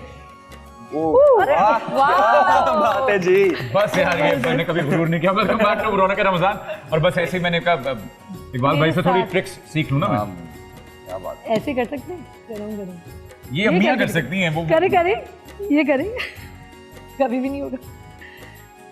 लो ऐसे नहीं, लेकिन ऐसे ना करवाएं मुझसे। ऐसे प्यार से जो है ना, यूं करके। बहुत बुरी बात। हाँ इतना प्यार। इकबाल भाई देख रही हैं आप? मुझे आदत इस काउंटर पे आकर इनको मुखातिब करने की है। तो इकबाल भाई आज मेरे सराहने कर, इकबाल भाई से कोई काम करवाते हैं ताकि उनको भी एहसास हो घर घर का। किचन में खड़े हुए ये ऐसी बात है कि मुझे माइक दिया जाए और मैं खड़ा हूँ बस ऐसे लेके, मुझसे कुछ गवाया ना जाए। हाँ, इसका क्या करूँ मैं? ये अभी आप रखें, क्योंकि जब हम इसकी जेब में रखूं, क्या करूं? ये रखा मैंने। अब बताइए इसका क्या करना है? अब हम इसको, मुझसे तो बड़े काम करवाती हैं। आज आपके टीम मेंबर आए हैं तो अब आप जो है ना वो, हम सैलेड बना रहे हैं स्टेप बाय स्टेप। इनको बताइए। चले जी, आप भाई आप बनाइए आप, ताकि आपके हाथों की लज्जत भी आए इसमें। ये हमने खीरा लिया है एक अदद, ये हम पूरा ले लेंगे। हम सैलेड बना रहे हैं। ठीक है जी, खीरा ले लिया जी। और ये है शिमला मिर्च छोटी। ठीक है। अच्छा ग्लास नजर नहीं आ रहे क्योंकि अभी हमें वो आवाज भी तो आवाज। हाँ वो भी हम शेफ इकबाल से ही आज हम करेंगे दिल की बातें इस काउंटर पे खड़े होके, और हम 7 अप निकालेंगे। ये है सलाद पत्ता। क्या बात है जी। और मुझे छुरी भी चाहिए, हम इससे भी काट सकते हैं। ये मसले की बात नहीं। ये क्या है? ये तो लगाने वाला नहीं है। हाँ, ये केक बेकिंग के लिए भी यूज होता है। इसको फ्लिप करने में भी काम आता है। इस तरीके से बहुत सारे तरीके होते हैं। ये देखिए, आपसे अच्छा मैंने किया था वैसे। मेरा बिल्कुल मिडिल में आया था इसलिए क्योंकि आप मुफ्ती साहब आप बताएंगे। आप मेरी जगह, मेरी साइड ले लें। मैं कहाँ, आप देख रहे हैं आप। बिल्कुल भी मैं आपके साथ हूँ। अगर आपके साथ ज्यादती करें तो बताना, मैं भी आ जाऊंगा। अच्छा, मुझे मुफ्ती साहब से डर लगता है क्योंकि धरने तक तो बात ठीक है। मुझे ये लगता है कहीं वो फतवा ही जारी ना कर दे। नहीं, मुफ्ती साहब बहुत प्यार करते हैं हमसे। और मुफ्ती साहब जो हैं, मुफ्ती साहब आप आज कितने एक्साइटेड है आज के खाने को लेकर? आज के खाने को देखकर बस समझ ले कि मैं बहुत बेकाबू बैठा हूँ, है ना। मैं सोच रहा हूँ कि बस इफ्तार होते ही जो है, हाँ, ये एक आपका, एक मेरा और एक एमी का है। ये शेफ्स आपस में खुद ही डिसाइड करते रहेंगे क्या करना है। आज ये मेरे डिसाइड लिए करते भी है। रहेंगे और हम खेच जाएंगे। हम खेल जाएंगे। नहीं मोहसिन इंसाफ की बात होनी चाहिए। आज आप ये देखें कि इस प्रोग्राम में मेरे लिए भी कुछ खाने के लिए है, वरना मेरे साथ कुछ भी नहीं होता। आपके साथ हमेशा छोटू खाता, छोटू। हाँ छोटू लेकिन ये हमारे शो की जान है तो इसलिए खा सकते हैं। लेकिन छोटू का तो हक है ना। आपको पता है ये जो महफिल जमी है जी, जी। और जो लोगों का इतना अच्छा हमें प्यार मौसूल हो रहा है, लोग सबसे ज्यादा मोहसिन को पसंद कर रहे हैं और मेरे सेगमेंट को 4 चांद लगा देते हैं। ये मैं अकेले कभी भी ना कर पाती। इतनी एनर्जी जब ये साथ होते हैं तो मज़ा तो बाला हो जाता है, पकाने में भी मज़ा आता है। अच्छा, बातों में मज़ा मुझे ऐसा लगता है इकबाल मियां कि मैं वाहिद आदमी हूँगा कि जिसकी तारीफ हो रही है और उसकी नजर खाने पे। वो रोटी इतनी फूल गई है। उसको तारीफ से ज्यादा ये फिक्र है कि ये जो फूल रहा है, जब मैं इसमें उंगली मारूंगा इसमें भाप निकलेगी और इफ्तार के वक्त जब मैं इसको नोश फरमाऊंगा। अच्छा मोहसिन, आपको पता है अम्मियाँ कहती हैं घर में कि एमी, हाँ एमी जी, क्या कहती हैं? आपकी याददाश्त आ गई। सॉरी, हाँ याददाश्त खूब बिल्कुल है। आप खोए हुए थे। अम्मियाँ कहती हैं नॉर्मली जब रोटी फूल रही होती है, हमें कहती है बहुत भूखा है कोई घर में ना, हाँ, तो yes, yes, बच्चा yes, वो तो ये है ना, ऐसा ही है। वो भूखा बच्चा मैं हूँ घर का। जी इस पे हमें थोड़ी सी प्याज भी लेनी है। अच्छा इकबाल भाई, हाँ थोड़ी ज्यादा मैं वही देख रहा था कि आधे रास्ते में रुक गए। हाँ जी, वो आपकी खीरा। इकबाल भाई जरा मैं आप वो अपनी कमेंट्री और इसकी बात जो है वो अपने रेडियो के अंदाज में करेंगे तो हमें भी लुत्फ आता रहेगा। मैं भी रेडियो की यादें ताज़ा कर लूंगा। क्या बात है मोहसिन भाई, बिस्मिल्लाह। वो जो कहते हैं ना कि मोहब्बत तेरा जवाब नहीं, हाँ। तुझसे बढ़कर कोई शराब नहीं। आए हुए one of the best way मोहब्बत देने का, अपने हाथ से कोई डिश बनाकर पेश करें। खीरा, सलाद पत्ता और उसके साथ मैडम प्याज कितनी ऐड करनी है? जितनी आपका दिल चाहे, अगर आप ज्यादा खाते हैं तो ज्यादा ले लें। मुफ्ती अगर साहब ने आपको कहा आज मिर्चें भरपूर ठीक है, ठीक है जी। तो ऐड करने के बाद अच्छे से मिक्स करना है जी, तो मोहसिन भाई आप कुकिंग की कभी आपने? मैं रोज मैं ही तो करता हूँ। यही करते हैं। मैं सिर्फ नाम इनको और फातिमा कह रही है कि हम नाम बना रही इनका हैं। चलता है, चेक इनको मिलता है, काम मैं करता हूँ सारा। फातिमा ये क्या कह रहे हैं? सच है क्या? ये मेरी हेल्प करते हैं, मैं इनको सिखा रही हूँ। मैं ओए, कुकिंग ओए। क्लासेस के पैसे लेती हूँ, लेकिन इनको मैं फ्री में सिखा रही हूँ। यानी इनको मेरा शुक्रगुजार होना चाहिए। मैं आपका और बहुत ये- शुक्रगुजार हूँ। जी, इन्होंने बहुत बहुत सारी शुक्रगुजार। चीजें सीखी हैं, जैसे आज आपने देखा है भाई, इन्होंने कितना वाह, सीख लिया। वाह, वाह। मोहसिन, तारीफ। दोस्तों भाइयों बुजुर्गों, best chef in the world, मैं पेशे खिदमत है बेस्ट शेफ। अब हमें ये बताइए कि पिला क्या रही हैं साथ हमें? आपको पता सब है? छोड़ दें, हाँ, सब छोड़ के बिल्कुल, अब हमें बिल्कुल। तफसील से बताएं। भाई हम यहाँ पे जब आते हैं और हमारा जो दस्तरखान सजता है, हर रोज जो भी रेसिपी हम बनाते हैं उसके साथ एक ही कॉम्बिनेशन जा रहा होता है, वो होता है 7 अप। बेशक मैं बेशुमार आपको ड्रिंक्स बना बना के सिखा सही बात है चुकी वैसे, होती हूँ। सही बात। तो अब मैंने कहा कि हम 7 अप को ऐसे यूज करेंगे और बिल्कुल ठीक है। जब मोहसिन 7 अप की बोतल खोलते हैं और जो आवाज आती है और उसके बाद जो हमें रोजा लगना शुरू होता है, सुनिएगा शेफ साहब। क्या बात है, वाह, आवाज आई वाह, आई। क्या कहने। मुफ्ती साहब इसके बगैर अधूरा है वैसे खाना। जी जी, जो लस्सी 7 अप पीने के बाद का भी लुत्फ आता है एहतमाम ना। करो किबला, लस्सी का भी एहतमाम होना चाहिए साथ में। लो भाई, लस्सी पिलाई थी वैसे हमने। पिलाई 2 दफा पिलाई है हमने, कोकोनट लस्सी, अच्छा, पहले पिला दिया नमकीन आपने। लस्सी। उस दिन शायद आप सही है, हाँ वो आप उस दिन तशरीफ वाली लाए, लेकिन पूरा आपके महीना लिए अलग चलेगी, उस महीने वाली पूरा महीना पूरा साल चलेगी तकरीबन। बस ठीक है, चलें, आपसे वादा रहा दोबारा। हलवे के साथ लस्सी पिलाएंगे अब। नहीं, हमने इसमें जो हमने लस्सी बनाई थी उसमें हमने 7 अप ऐड की थी, जी याद बिल्कुल होगा? बिल्कुल, कोकोनट लस्सी थी वो। जी बिल्कुल, उसमें भी हमने 7 अप ऐड की थी। हमने बहुत सारे ड्रिंक्स सिखाए और जो लोगों से मिस हो गए हैं, इकबाल जिन भाई लोगों को ही देखिए, रह- हमारी शेफ की मुझे लगता है रेसिपीज है ना वो खत्म हो रही हैं। आप बताएं ना 7 अप से और क्या क्या बन सकता है? दूध के साथ मिलाकर बना सकते हैं, फातिमा, क्या ख्याल है? हम बना चुके हैं। अच्छा, और बताइए, ओके, और बताइए, हम बना चुके हैं। इसके अलावा शर्मिंदा ना करवाओ मुझे। अच्छा, तो फातिमा इससे कोई सॉस भी तो बना सकते हैं, चाइनीज। हाँ, कौन सी सॉस वो जो बनती है? कहते हैं ना वाइयों, तो मतलब चाइनीज मंचूरियन में ऐड कर सकते हैं 7 जी नहीं, ऐसा कुछ भी नहीं होता। दोस्त अब ये ज्यादा हो गया। दोस्त नहीं नहीं, मंचूरियन में ऐड कर सकते हैं क्या? मंचूरियन में 7 अप ऐड हो सकती है। कहाँ? लेमन मिला रहे हैं। भाई इससे पहले कि ये दोनों लड़ के जाँ भाग हो जाए, हमें तमीज से ड्रिंक बनाने हैं। मोहब्बत होती है। चलिए लौट कर आते हैं एक छोटे से वक्फे के बाद। लेकिन ये जो वक्फा है ये खास इसलिए है क्योंकि कराची और उसके मज़ाफ़ात में अज़ान मग़रिब का वक्त हो चुका है। जब लौट कर आएंगे तो हम भी इफ्तार कर चुके होंगे, लेकिन बाकी का जो खाने का इख्तिमाम है वो हम आपके साथ ही करेंगे। मुफ्ती साहब के साथ करेंगे, एमी के साथ करेंगे, इकबाल भाई के साथ करेंगे, और मैं और फातिमा तो आपके साथ होंगे। तो लौट कर आइए रौनक रमज़ान में। मौलाया सल्ली व सल्लिम दाइमन वेलकम बैक नाज़रीन, आप हैं हमारे साथ रौनक रमज़ान में और हमारे किचन की रौनक, हमारी टेबल की रौनक तक आ चुकी है। और यकीनन आप लोगों ने रोज़ा खोल लिया होगा, हमने भी खोल लिया, लेकिन अभी तक चखा नहीं है। खुशबू बहुत अच्छी आ रही है और आज तो माशाल्लाह से यक न शेफ 2 शेफ, बिल्कुल। रौनक दोबाला हो गई आज हमारे सेट की। और फातिमा ने बहुत अच्छे से उसको पूरा तैयार किया, उन्होंने सैलेड बनाया और फिर चूंकि फ्लिप जो आपने किया ना, आई नो राइट। लेकिन मैं आप लोगों को बताऊं, एक जिम्मेदारी तो मैंने पूरी कर दी थी कि आप लोगों का हैंड वॉश करवा दिया था लाइफ बॉय हैंड वॉश से, लेकिन अब भी मेरी जिम्मेदारी बाकी है क्योंकि आप जा रही थी किचन में कुकिंग करने के लिए और आप भी। तो अब हम खाने की तरफ जा रहे हैं जो कि मौसम के लिए कंट्रोल करना मुश्किल है, तो हम यूज कर रहे हैं लाइफ बॉय हैंड सैनिटाइजर जो 99.9% जर्म्स को किल करता है। क्या बात, तो क्या ख्याल है? ये मेरे जर्म्स मार दें, इनके कीटाणु मार दें। मेरे कीटाणु बिल्कुल।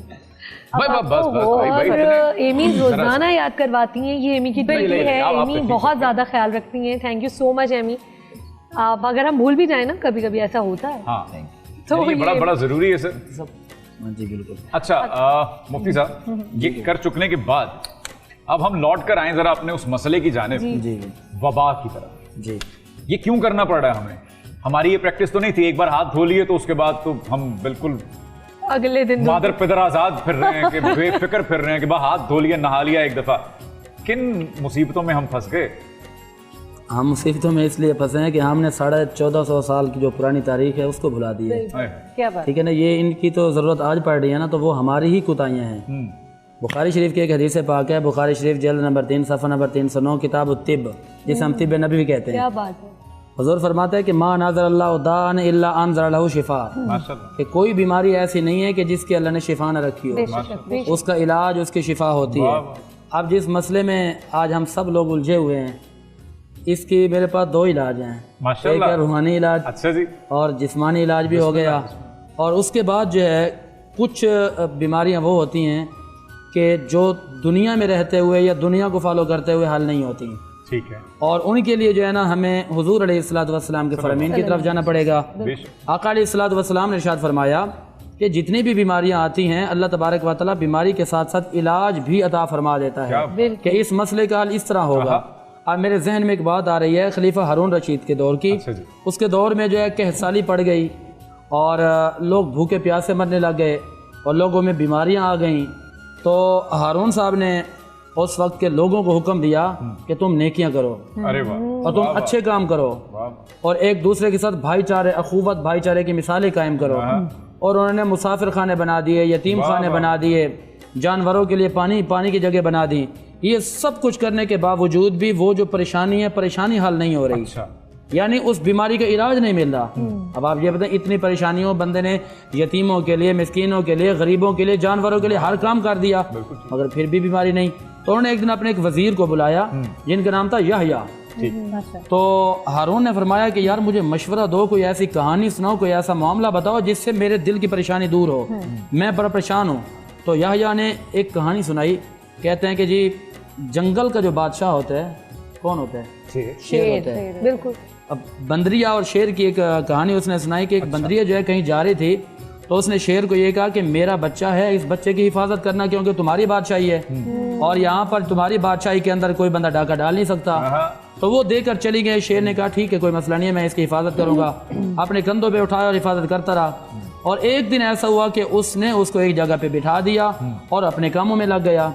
तो हुआ ये कि चील लेकर उसको उड़ गई। अब शेर आया, शेर बहुत दौड़ा, बहुत भागा, लेकिन शेर जो है ना उड़ तो सकता नहीं है। वो बड़ा परेशान हुआ, सर झुका के बैठ गया कि आखिर मैं करूं तो करूं क्या, ये मसला हो गया, ये बीमारी आ गई, इलाज नहीं है, तो मैं क्या जवाब दूंगा। तो उतने में उस बच्चे की माँ आ गई, यानी वो बंदरिया। उसने आकर बोला कि मेरा बच्चा। तो शेर ने सर निदामत से झुकाते हुए ये कहा कि मुझसे आपकी अमानत में खयानत हो गई है। तो उसने कहा कि वो कैसे हो गई, तुम तो जंगल के बादशाह हो, बादशाह अगर ज्यादतियां करेंगे तो बाकी रियाया कहाँ जाएगी। तो उसने यह कहा कि सुनिए, अगर कोई जमीनी मामला होता ना तो मैं 1 सेकंड के अंदर हल कर लेता। उसने कहा कि इसको उठाकर गई है चील और मैं उड़ नहीं सकता, और ये मसला हो गया आसमानी, और आसमानी मसला जो है ना बादशाहों के हाथों से हल नहीं होता। अब यहाँ पर जो याद आना, उसने ये बात की कि जनाब अली, जो मर्ज होते हैं 2 तरह के होते हैं, आफात होती हैं 2 तरह की होती है। एक मुसीबत होती है ज़मीनी, एक होती है आसमानी। कहा कि जो ज़मीनी आफत है ना, उसके लिए तो ये होता है कि बंदा जो है अपने आपस में इत्तिहाद करता है, लोगों से मिलता है, अखुवत भाईचारे के पैगाम देता है, सुलह करता है, उनसे मोहब्बत के पैगाम लेकर जाता है। अल्लाह जब बंदों की मोहब्बत आपस में देखता है तो अल्लाह उस परेशानी को दूर कर देता है। लेकिन उसने ये कहा कि जो आसमानी आफत होती है तो उसके लिए जो है ना बादशाहत चलती है, ना अकड़ चलती है, और ना तकब्बुर चलता है, ना ही अपने आप को ऊंचा दिखाकर बंदा अपना मसला हल कर सकता है। तो यहाँ पर इश्क वालों ने बात लिखी है, कहते हैं कि जो आसमानी मसला होता है ना, वो उस मसले का 1 सेकंड के अंदर हल हो जाता है। जिस तरह आज हम परेशानी में है ना, कोरोना वायरस, इस तरीके की वबाएं, और एहतियात हमें करनी पड़ रही है। ये एहतियात हम अगर हुजूर अलैहिस्सलातु वस्सलाम के फरमीन पर चलते हुए अमल कर लेते ना, तो आज ये नतीजा ना होता। हुजूर ने तो 1450 साल पहले फरमा दिया था कि भाई वुजू किया करो, हाथ धोया करो, 3 मरतबा धोया करो। कितनी है, मैं इसी तरफ आपको लेकर आने वाला था कि देखें, हम बहैसियत मुसलमान हम अगर 5 वक्त नमाज ही पढ़ते रहें, तो ये जो 20-20 सेकंड हम हाथ यूं करने के तरीके आज सिखाए जा रहे हैं हमें कि ऐसे करना है, वैसे करना है। तो हम वुजू करते हैं तो हम तो वैसे ही, और वुजू की अफादियत आपने गुज़िश्ता प्रोग्रामों में बताई कि वो आप हाथ धोते हैं तो हाथों के गुनाह जड़ जाते हैं, आप चेहरा धोते हैं चेहरे के गुनाह जड़ जाते हैं। तो वो जब गुनाह जड़ जाते हैं तो यकीनन जरासीम भी झड़ जाते हैं। बेशक ऐसा ही है, और हमने अपने नबी का रास्ता छोड़ दिया, हमने उनके फरमीन को छोड़ दिया। अब मसला यह है कि जब हम दूर जाएंगे तो परेशानियां तो होंगी। तो नुक्ता वहीं पे वहीं खड़ा हुआ है कि एक ज़मीनी आफत है, एक आसमानी आफत। अब आसमानी आफत के लिए इश्क वालों ने, मोहब्बत वालों ने, उलमा ने ये बात लिखी है कि जनाब अली, आसमानी आफत के लिए जो है ना, तुम्हें कोई परेशान होने की ज़रूरत नहीं है, कोई परेशानी की बात नहीं है। बड़े से बड़ा मसला हो, हम अपने मसाइल के हल के लिए समंदर पार के सफ़र कर जाते हैं, हम दरियाओं को फलांग जाते हैं कि जी हमारा मसला हल हो जाए। लेकिन कुर्बान जाए मेरे रब की अजमत पर, मेरे अल्लाह की मोहब्बत पर। और आज हम जिस अशरे के अंदर बैठे हुए हैं, ये महीना पैगाम लेकर आया था, कभी मगफरत का और कभी रहमत का, कभी निजात का। तो हमें चाहिए कि हम इन अयाम के शब रोज़ के अंदर जो है ना, इनके हर लम्हे के अंदर फ़ायदा उठाएं।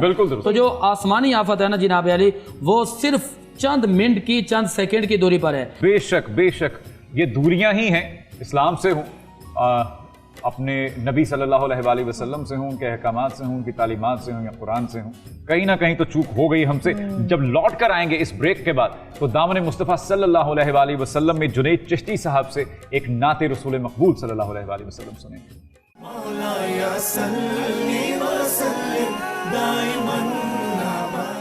मेरे दिल में है याद मोहम्मद,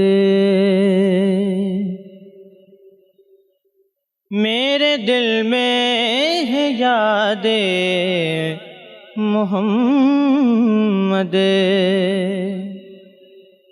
मेरे होठों पे जिक्र मदीना, ताजदारे हरम के करम से आ गया जिंदगी का करीना।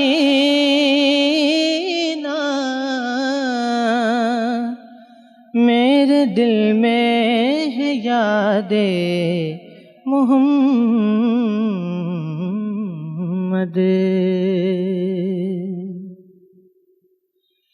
मुझको तूफान की मौजों का क्या डर, ये गुजर जाएगा रुख बदल कर।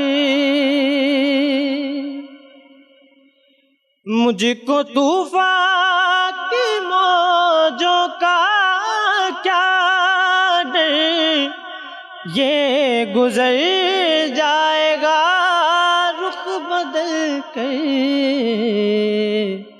ना खुदा है मेरे जब मोहम्मद, तो कैसे डूबेगा मेरा सफीना।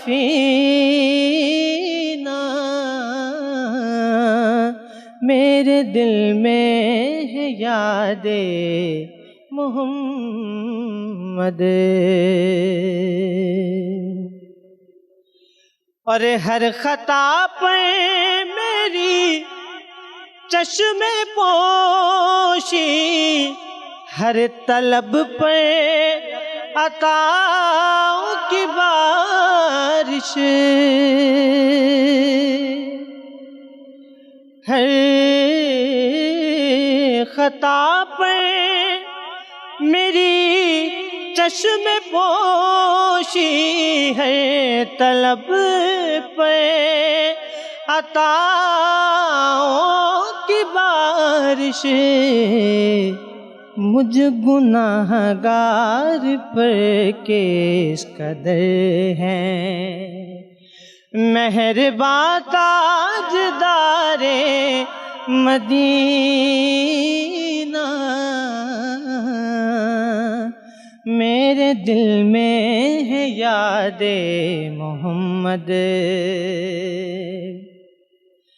हर खता पर मेरी चश्मे पोशी है, तलब पे अताओं की बारिश है, तलब पे अताओं की बारिश मुझ गुनाहगार पर किस कदर है।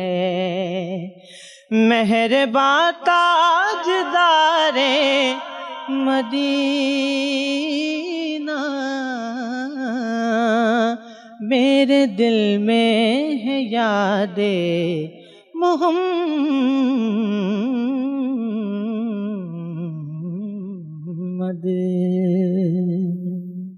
सुभान अल्लाह, सुभान अल्लाह। खुर्शीद साहब मरहूम की क्या खूबसूरत नात है और क्या खूबसूरत अदायगी होती थी उनकी। मेरे पसंदीदा नात ख्वां हैं अलहाज खुर्शीद साहब। इकबाल मियाँ, आपसे हम ये जानना चाहेंगे, आज हमारा जो मौजू था वो था वबा के हवाले से, जो जिसने हम सबको ही जकड़ लिया है आज। आप आप चूँकि शेफ़ हैं और आपका एक काम ऐसा है जो लोगों के मैदे तक पहुंच जाता है, जो लोगों के जिस्म का हिस्सा बनता है, और इम्यून सिस्टम की बड़ी बात सुनते हैं हम आजकल के, वो बड़ा स्ट्रांग होना चाहिए। SOPs का क्या ख्याल रखते हैं आप? क्योंकि आप लोग डॉक्टर्स, ये जितने भी अहबाब हैं और हमारे घर की ख़वातीन स्पेशली जो खाना बनाती हैं, उन लोगों के लिए तो बहुत ही ज़्यादा ज़रूरी है। तो आप किस हद तक इन चीज़ों का ख्याल रखते हैं? आप भी तंबीह कीजिए ताकि आपके जो फॉलोवर्स हैं वो उसको फॉलो कर सकें। जी मोहसिन भाई, कहते हैं ना जान है तो जहान, और बहुत ज़रूरी है जी, क्योंकि खाना क्योंकि 90% जो असरात होते हैं आपकी बॉडी पे वो फूड के जरिए होते हैं।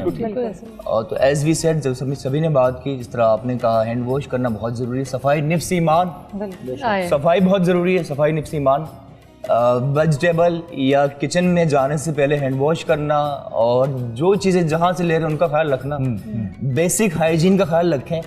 और इट्स नॉट ऑल अबाउट सिर्फ कोविड के लिए, बल्कि थ्रू आउट द ईयर या थ्रू आउट द लाइफ सफाई ज़रूरी है। और आई थिंक आपको खुद बहुत अच्छा फील होता है जब आप हाइजीन और तमाम चीज़ों का ख्याल रखते हैं। लाइफ स्टाइल है बिल्कुल। जब इतनी हैबिट्स हम डेवलप करते हैं जो अच्छी नहीं होती, तो अच्छी चीज़ें तो करना ही चाहिए। बिल्कुल ठीक है। फातिमा जी, जब मैं आपकी तरफ आता हूं तो मेरे ज़हन में एक बहुत अहम सवाल, आपसे जिम्मेदाराना सवाल इसलिए भी करता हूं मैं, क्योंकि आप एक माँ भी हैं और आपके 3 बच्चे भी हैं घर में। नॉर्मल वबाओं से लड़ना तो एक माँ के हाथ में है, लेकिन ये एक ऐसी वबा आई जो हमारी जनरेशन ने पहली बार देखी। अगर मैं गलत नहीं हूँ साहब, पिछले मेरा नहीं ख्याल कि पिछले काफी सालों में ऐसी कोई वबा आई हो जिसने पूरी दुनिया को मुक़य्यद कर दिया हो। तो इस मरहले पर आकर एक माँ की हैसियत से आपकी जिम्मेदारियां और बढ़ गई। हम कैसे मोहतात रहे? स्कूल, बाहर खेलना, बच्चों का घर में रहना, स्कूल बंद हो गए, वो भी बेजार हैं, कैसे टैकल किया आपने? अच्छा, यहाँ पे मैं एक बात बताना चाहूँगी, ये कोई बड़ाई की बात नहीं है, लेकिन मैं हमेशा अपने बच्चों के लिए बहुत ही ज़्यादा मोहतात रही हूँ, हमेशा। और मैंने उनको इस तरह से उनकी तरबियत की, या मैं कर रही हूँ कि मैंने उनको जो है बहुत ज़्यादा इंडिपेंडेंट बनाया, कि उनको ये नहीं कि ये नहीं करना और ये करना है। मैंने उनको ये समझाया है कि ये क्यों नहीं करना और ये क्यों करना है, ताकि वो मेरे पीछे, मेरे आगे, अगर मैं उनके साथ नहीं भी हूँ तो उन्हें पता हो कि हमें अपना ख्याल कैसे रखना। तो मैंने इन चीज़ों का ख्याल रखा। दूसरा, मैं बार बार बताती हूँ, मैं फिर बता रही हूँ कि मैं हाइजीन को बहुत, जैसे मैं शेफ़ इकबाल ने बताया कि देखिए, आप चाहे कितनी एक्सरसाइज कर लें, वो 10%, 20% हार्डली आपकी बॉडी को सपोर्ट करेगा। 80%, 90% आपका खाना, हाइजीन, उसमें गोश्त आ जाता है, दूध आ जाता है, सब्जियां आ जाती हैं। तो कोशिश करें जितना नेचुरल रह सकें। आप ढूंढने से खुदा भी मिल जाता, ठीक है ना? तो जितना आप नेचुरल रहेंगे, जिंदगी में आसानी लाएंगे, उतना आसानी होगी। लेकिन मेरे सवाल का एक हिस्सा आपने मिस कर दिया जी, कि स्कूल्स बंद हो गए। जी जी जी, बच्चे घर में आ गए। बिल्कुल। और बच्चे अब जा नहीं रहे कहीं, बाहर खेलने भी नहीं जा सकते। तो घर में जो एक शोरो गोगा है, शोरो गुल है, उससे कैसे निपट रही हैं आप?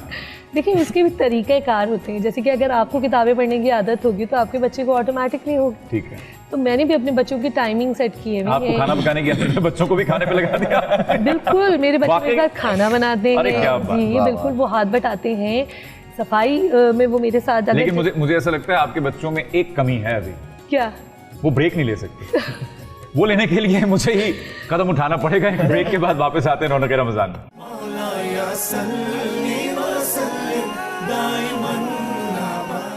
वेलकम बैक, आप देख रहे हैं रौनक रमजान। और जी मोहसिन, नेक्स्ट सेगमेंट क्या है हमारा? भाई नेक्स्ट सेगमेंट हमारा जो है वो है सुनहरे अखबार। रमजान रमजान रमजान रौनक रमजान। सुनहरे अखबार में मैंने एक बात शुरू में भी की थी, लेकिन वही मुझे लगता है सारा लुब्बे लुबाब है। उसमें से मैं एक चीज़ निकाल कर मुफ्ती साहब के गोशगुजार करना चाहता हूँ कि अगर गलती कोताही हो तो उसको दुरुस्त फरमाइएगा कि नबी करीम सल्लल्लाहु अलैहि वसल्लम ने फरमाया कि अगर एक मोमिन को कांटा भी चुभता है तो उसके एवज उसके गुनाह झड़ जाते हैं, और बीमारी जो है वो सेहत का सदका है, जिस्म का। इस पे ज़रा तफसील से बात की।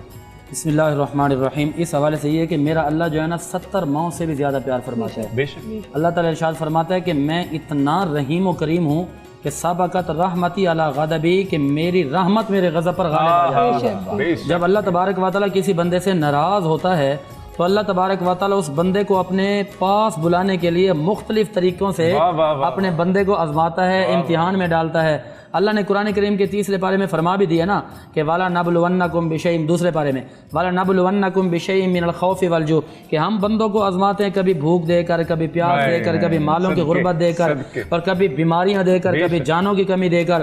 तो ये अल्लाह तबारक व तआला का आजमाना इसलिए होता है कि बंदा कभी तो लौट कर आएगा मेरी बारगाह में, बंदा कभी तो लौट। वो मालिक बड़ा प्यार फरमाते हैं। जब आप चल रहे हैं, जो हदीस आपने पढ़ी है, हकीकत इसी में है कि जब बंदा किसी मुसीबत में, बीमारी में होता है, हुजूर ने फरमाया कि जितने दिन वो बीमारी में रहता है तो समझो कि उसके जो अजाब होते हैं, उसकी जो परेशानियां होते हैं वो ख़त्म हो रही होती हैं। और दुनिया के अंदर जब कोई बुखार में आता है, इसलिए तो रखा ना कि बुखार के आलम में जो मर गया वो शहीद, बीमारी की हालत में जो फौत हो गया वो शहीद। क्यों कि अल्लाह ताला प्यार फरमाता है, अल्लाह बंदे को आजमा रहा होता है। और फिर अगर उसकी कोई ज़िंदगी की गलतियाँ कोताहियाँ होती हैं तो जो बंदा अपनी दुनिया की ज़िंदगी में परेशानियाँ दुख लेकर गया, अब जब अल्लाह की बारगाह में क़यामत के दिन खड़ा होगा, गरीब भी होगा, एक तरफ गरीब होगा, यतीम होगा, मिस्कीन होगा, और दूसरी तरफ वो भी होगा कि जो बीमारी के आलम में अपनी ज़िंदगी गुजार कर गया।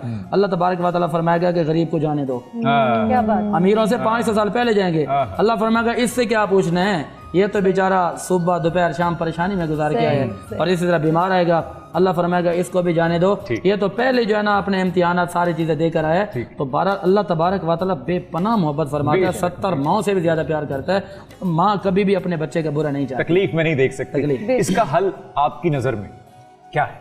बिल्कुल, इसका हल ये है कि जब हुजूर के दौर में ये मर्ज एक फैला था, उसका नाम था ताउन, और ये जो मुख्तलिफ किस्म के अमराज आ जाते हैं तो उसकी जो है ना बहुत सारी सूरतें होती हैं। कभी आजमाइश होती है, कभी हमारी कोताही होती है, और कभी अल्लाह की तरफ से इम्तिहान आ जाता है, और कभी लोगों पर जुल्म जब बढ़ जाता है तो इस तरह की चीज़ों का हमें सामना करना पड़ता है।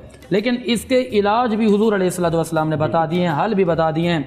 अब इसका हल ये है, हुजूर ने फरमाया कि जिस इलाके में मर्ज बढ़ जाए तो उस इलाके के लोग वहाँ से निकल के ना जाएं, और दूसरे इलाके के लोग वहाँ आए नहीं। और अगर आप जो है ना, आपको पता है कि वहाँ पे बीमारी है, जानबूझकर उधर कूद के आ रहे हैं। मुझे आपकी कथा कलामी की माफ़ी, आपकी बात का लुत्फ इसलिए आया है कि ये बात 1400 साल पहले हुई थी और आज ये इम्प्लीमेंट हो रही है। बेशक कि फ्लाइट्स बंद कर दी हैं, रास्ते मुनक़ता हो गए मुल्कों के आपस में, सरहदें सीज हो गई। बिल्कुल, मेरे नबी ने तो पहले बता दिया, हुजूर ने फरमाया कि जिस इलाके में ऐसी वबा, ऐसा मर्ज आ जाए, उस इलाके के लोगों को चाहिए कि वहीं रहें, वहाँ से भाग के ना जाएं, और दूसरे गैर इलाके के लोग वहाँ नहीं आए, क्योंकि गैर इलाके के लोग वहाँ आएंगे तो अपने आप को मौत में धकेलना है। और अगर यहाँ के लोग भाग के जाएं कि जी मौत आ जाएगी, तो मौत तो कहीं पर भी आ सकती है। इसका जवाब जो है कुरान करीम के दूसरे पारे की सूरतुल बकरा पारा नंबर 2 है, आयत नंबर 234 है।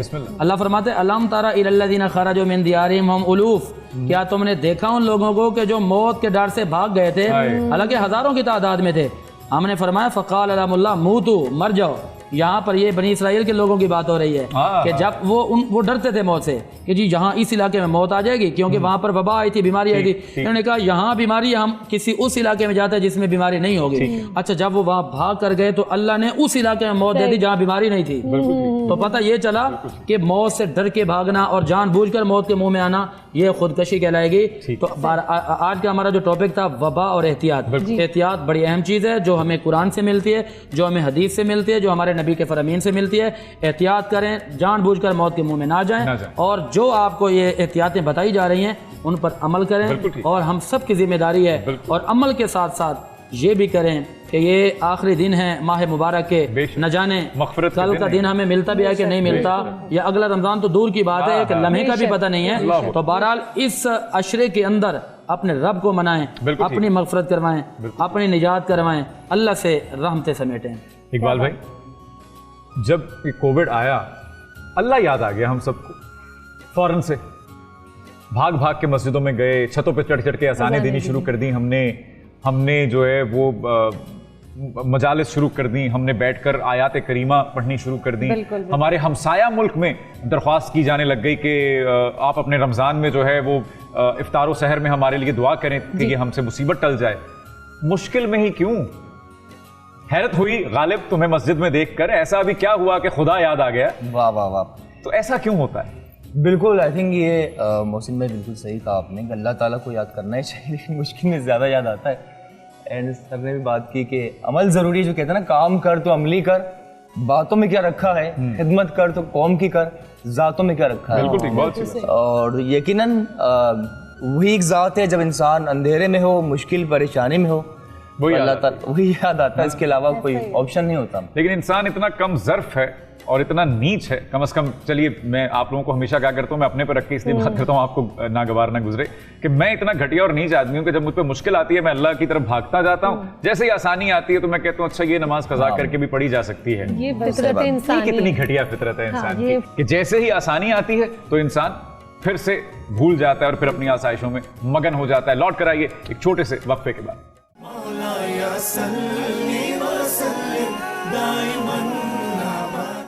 Welcome back. रौनक रमज़ान में हम बात कर रहे हैं सेहत को लेकर, वबा को लेकर, बीमारियों को लेकर। सेहत हज़ार नेमत है और आज इस दौर में, इस वक्त में हमें इसका बेइंतहा एहसास होता है। जब हमारे वालिदैन कहते हैं कि हमने ये वक्त देखा ही नहीं था, ये क्या वबा आई कि बच्चों को खेलने से मना कर दिया गया और तमाम चीज़ें कैद होके रह गई। अजीब वक्त है लेकिन उम्मीद अच्छी है और हमेशा हम उम्मीद पे ही कायम रहते हैं क्योंकि उसकी ज़ात बड़ी है। दुरुस्त। अगला सेगमेंट हमारा रौनक रमज़ान का है, आओ वादा करें। रमज़ान रमज़ान रमज़ान रौनक रमज़ान।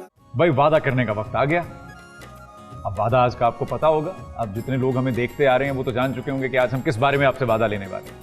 अब वो वादा यही है कि हुकूमत खप गई, थक गई कह के मास्क लगा लो, SOPs का ख्याल रख लो, फासला रख लो, बिला वजह घर से बाहर मत निकलो, सोशल मीडिया भरा हुआ। अच्छा, मास्क लगाने के बड़े अजीब अजीब तरीके। हाँ भाई, एक और आप इंटरनेट पे कभी सर्च करें, ऐसे मज़ाहिका हेज तरीके से हमने मास्क का इस्तेमाल किया है कि बनाने वालों के भी वहम गुमान में नहीं था कि मास्क का ये भी इस्तेमाल हो सकता था। चार्जर टांग दिए हमने उससे।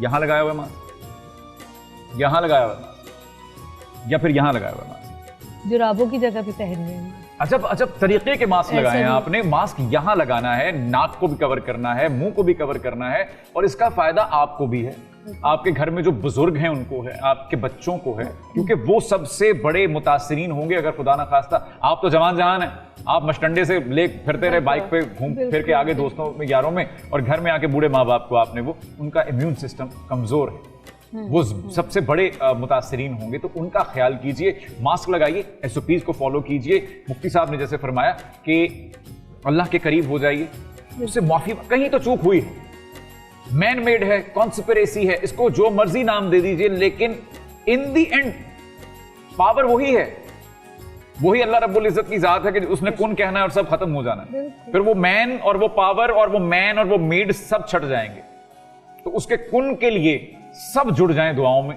और मेरी गलती है, मेरे गुनाह हैं, इनकी गलती, उनकी कोताही, मुफ्ती साहब की चूक, एमी की कोई गलती, आप सबकी कोई गलती, न जाने किसकी गलती की वजह से ये अजाब आया है, ठीक है, मुश्तरका है। जैसे हमने बेतहाशा चीजें डिस्कस की, मुनाफिकीन हैं हम ये हैं, तो चूक तो है भाई, गलतियां तो हैं, तो उनकी माफी मांगते हैं अल्लाह की बारगाह में मिलके, और अल्लाह पाक से जैसे मुफ्ती साहब ने फरमाया कि वो इतना प्यार करने वाला, और उसकी मिसालें मैं अपनी जिंदगी से आपको इतनी दे सकता हूं कि उसने कब कब मुझे प्यार किया, उसने कब कब मुझे संभाला और किस किस मौके पे संभाला, आपके पास भी होंगी।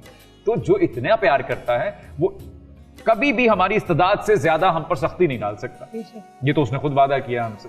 तो यकीनन हर मुश्किल के साथ आसानी है, तो अगर मुश्किल आ गई है तो आसानियां भी हमारे इंतजार कर रही हैं। टनल के उस पार जो रोशनी नजर आ रही है वहां तक पहुंचना है बस, लेकिन वहां तक पहुंचने के लिए एसओपीज को फॉलो करना है। तो ये वादा करते हैं कि हम हुकूमत का भी साथ देंगे, अपना साथ देंगे, अपने घर वालों का साथ देंगे और मिलजुल कर इस मामले से निकलेंगे। जी बहुत ही प्यारी बात आपने की। अभी हम बात कर रहे थे तिब के ऊपर, डॉक्टर्स ने क्या कहा, क्या बताया।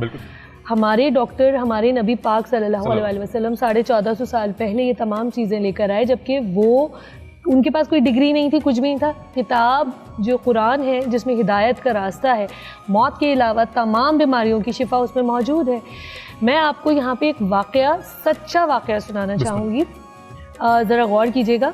कि एक प्रोफेसर थे जर्मनी के, ठीक है, उन्होंने रिसर्च की 30 साल उन्होंने रिसर्च की पागलों के ऊपर, क्योंकि वो पागलों के डॉक्टर थे, वो बहुत बड़े प्रोफेसर थे। उन्होंने कहा कि ये मतलब उसको सिर्फ दूर नहीं करना, उसकी कॉज मालूम करनी है कि क्या वजह है कि वो पागलपन क्यों होता है। अच्छा, जर्मनी एक ऐसा मुल्क है जिसमें तमाम दुनिया में सबसे ज़्यादा पागल, मतलब जो पागलपन का रेशो है वो जर्मनी में सबसे ज़्यादा है। बिल्कुल ठीक है।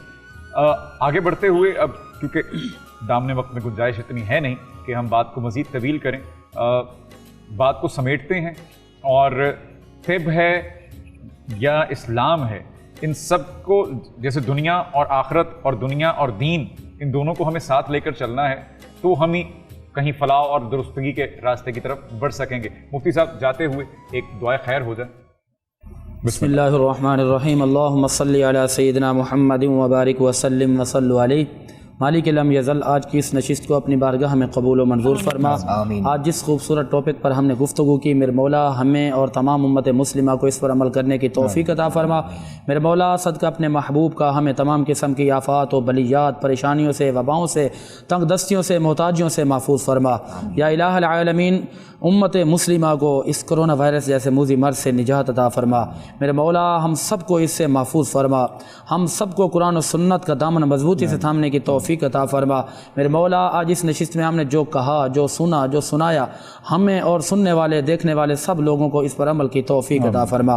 बिलखुसूस हमारे वतन अजीज़ मुल्क पाकिस्तान की खैर फरमा, इसके दर दीवार को शादमानी अता फरमा। या इलाहुल आलमीन, हुजूर अलैहिस्सलातु वस्सलाम का सदका हम सबको अपनी आखिरत की तैयारी करने की तौफीक अता फरमा। सुब्हान रब्बिका रब्बिल इज़्ज़ति अम्मा यसिफून व सलामुन अलल मुरसलीन वल्हम्दुलिल्लाहि रब्बिल आलमीन। जज़ाकल्लाह, जज़ाकल्लाह। अच्छा, और एक और बात जाते जाते मैं आपको बड़ी अहम बताने जा रहा हूँ कि देखिए, जब बारहा ये जिक्र हुआ ना कि जब मुश्किल आती है तो उसके साथ आसानी और उसके हल ज़रूर दिखाए जाते हैं, तो इसी तरह ये एक और हल हमारे सराहने रखा हुआ है जिसको कहते हैं Dettol all in one disinfectant spray. ये जब आप हाथ धो बैठेंगे, और हाथ धो बैठने से मुराद वो नहीं है किसी चीज़ से हाथ धो बैठने, जब आप हाथ धोकर वॉशरूम से बाहर आ चुके होंगे तो आपके जितने भी सरफेस हैं, कुर्सी, सोफ़ा, हैंडल, गाड़ी का हैंडल, कुंडी, उन सब पे ये स्प्रे हुआ होगा, तो आप वहाँ से भी जरासीम से बच जाएंगे। आपके लिए छोटा सा तोहफा है हमारे पास, एक राहिया सीनी गोल्ड प्लेक्स बहरिया टाउन कराची की जानिब से। भाई, ये मुझसे जितने बड़े बड़े जुमले इस शो में बुलवाए जाते हैं, ये मेरे पे एतमाद है या तो आप लोगों का? हम आपके पीछे आज डॉक्टर साहब का जो इंट्रोडक्शन हम आपसे सीख रहे हैं। जी बिल्कुल, वो भी एक बहुत कमाल आपने। यहाँ नहीं खोलना, यहाँ नहीं खोलना, इसको तसल्ली से रख लीजिए, संभाल लीजिए। आपका बहुत शुक्रिया, आप तशरीफ़ लाए, बहुत अच्छा लगा आपके साथ मिलकर भी। और आज मेरे ख्याल में हमारी पहली मुलाकात है, बड़े अरसे से हम एक दूसरे को जानते हैं, लेकिन गायबाना तारुफ था। मुफ्ती साहब, बड़ी नवाज़िश, इतना मज़ा आता है कि जितना कहूँ उतना कम है। आप सलामत रहें, अल्लाह पाक ऐसे ही आपका जो जहन है वो बसी रखे और अता का दरवाज़ा खुला रहे। वो आमद का ही सिलसिला है ये सारा इल्म का। आप अब हमारी फैमिली का हिस्सा हैं, और रमज़ान की फैमिली का हिस्सा। एमी, आपका बहुत शुक्रिया। फातिमा बहुत शुक्रिया, जज़ाकल्लाह। और इससे ज़्यादा शुक्रिया मैं तब अदा करूंगा जब मैं वो खा चुका हूँ। जी बिल्कुल। और उसके लिए मुझे इस शो को रैप अप करना होगा। अपना बहुत ख्याल रखिएगा। मेरी पूरी टीम का शुक्रिया, जो भी नाजरीन हैं, जो भी हाजरीन हैं, जो भी सामीन हैं, आप तमाम अहबाब का बहुत शुक्रिया। बड़ी नवाज़िश, अपना ख्याल रखिएगा। बस SOPs को फॉलो कीजिएगा। बेबहा प्रोडक्ट्स हैं मार्केट में, उनको खरीदने की इस्तेदाद भी है। अब वो पहले ज़ख़ीरा अंदोज़ी हुई, हम सब जानते हैं, मास्क तक महंगे कर दिए बदबख्तों ने, लेकिन अब वो आप सबकी अफोर्डेबिलिटी में है। हुकूमत भी प्रोवाइड कर रही है, जैसे हमारे पास डॉक्टर साहब आए थे, ऐसे तमाम जो फरिश्ता सिफत लोग हैं वो फ्राहम कर रहे हैं। तो अब आपके पास बहाना तो कोई है नहीं। एहतियात कीजिए, अपना ख्याल रखिए। एमी, आप भी जाते जाते समेट दीजिए। मुझे भी अपनी दुआओं में, बल्कि हम सबको अपनी दुआओं में याद रखें। अल्लाह ताला हम सबको छोटी बड़ी हर आफत से महफूज रखे। बहुत शुक्रिया, अपना ख्याल रखें। कल फिर मुलाकात होगी इंशाअल्लाह। अल्लाह हाफ़िज़। मौलाया सल्ली व सल्लिम दाइमन अबदन अला हबीबिका खैरिल खल्क़ि कुल्ल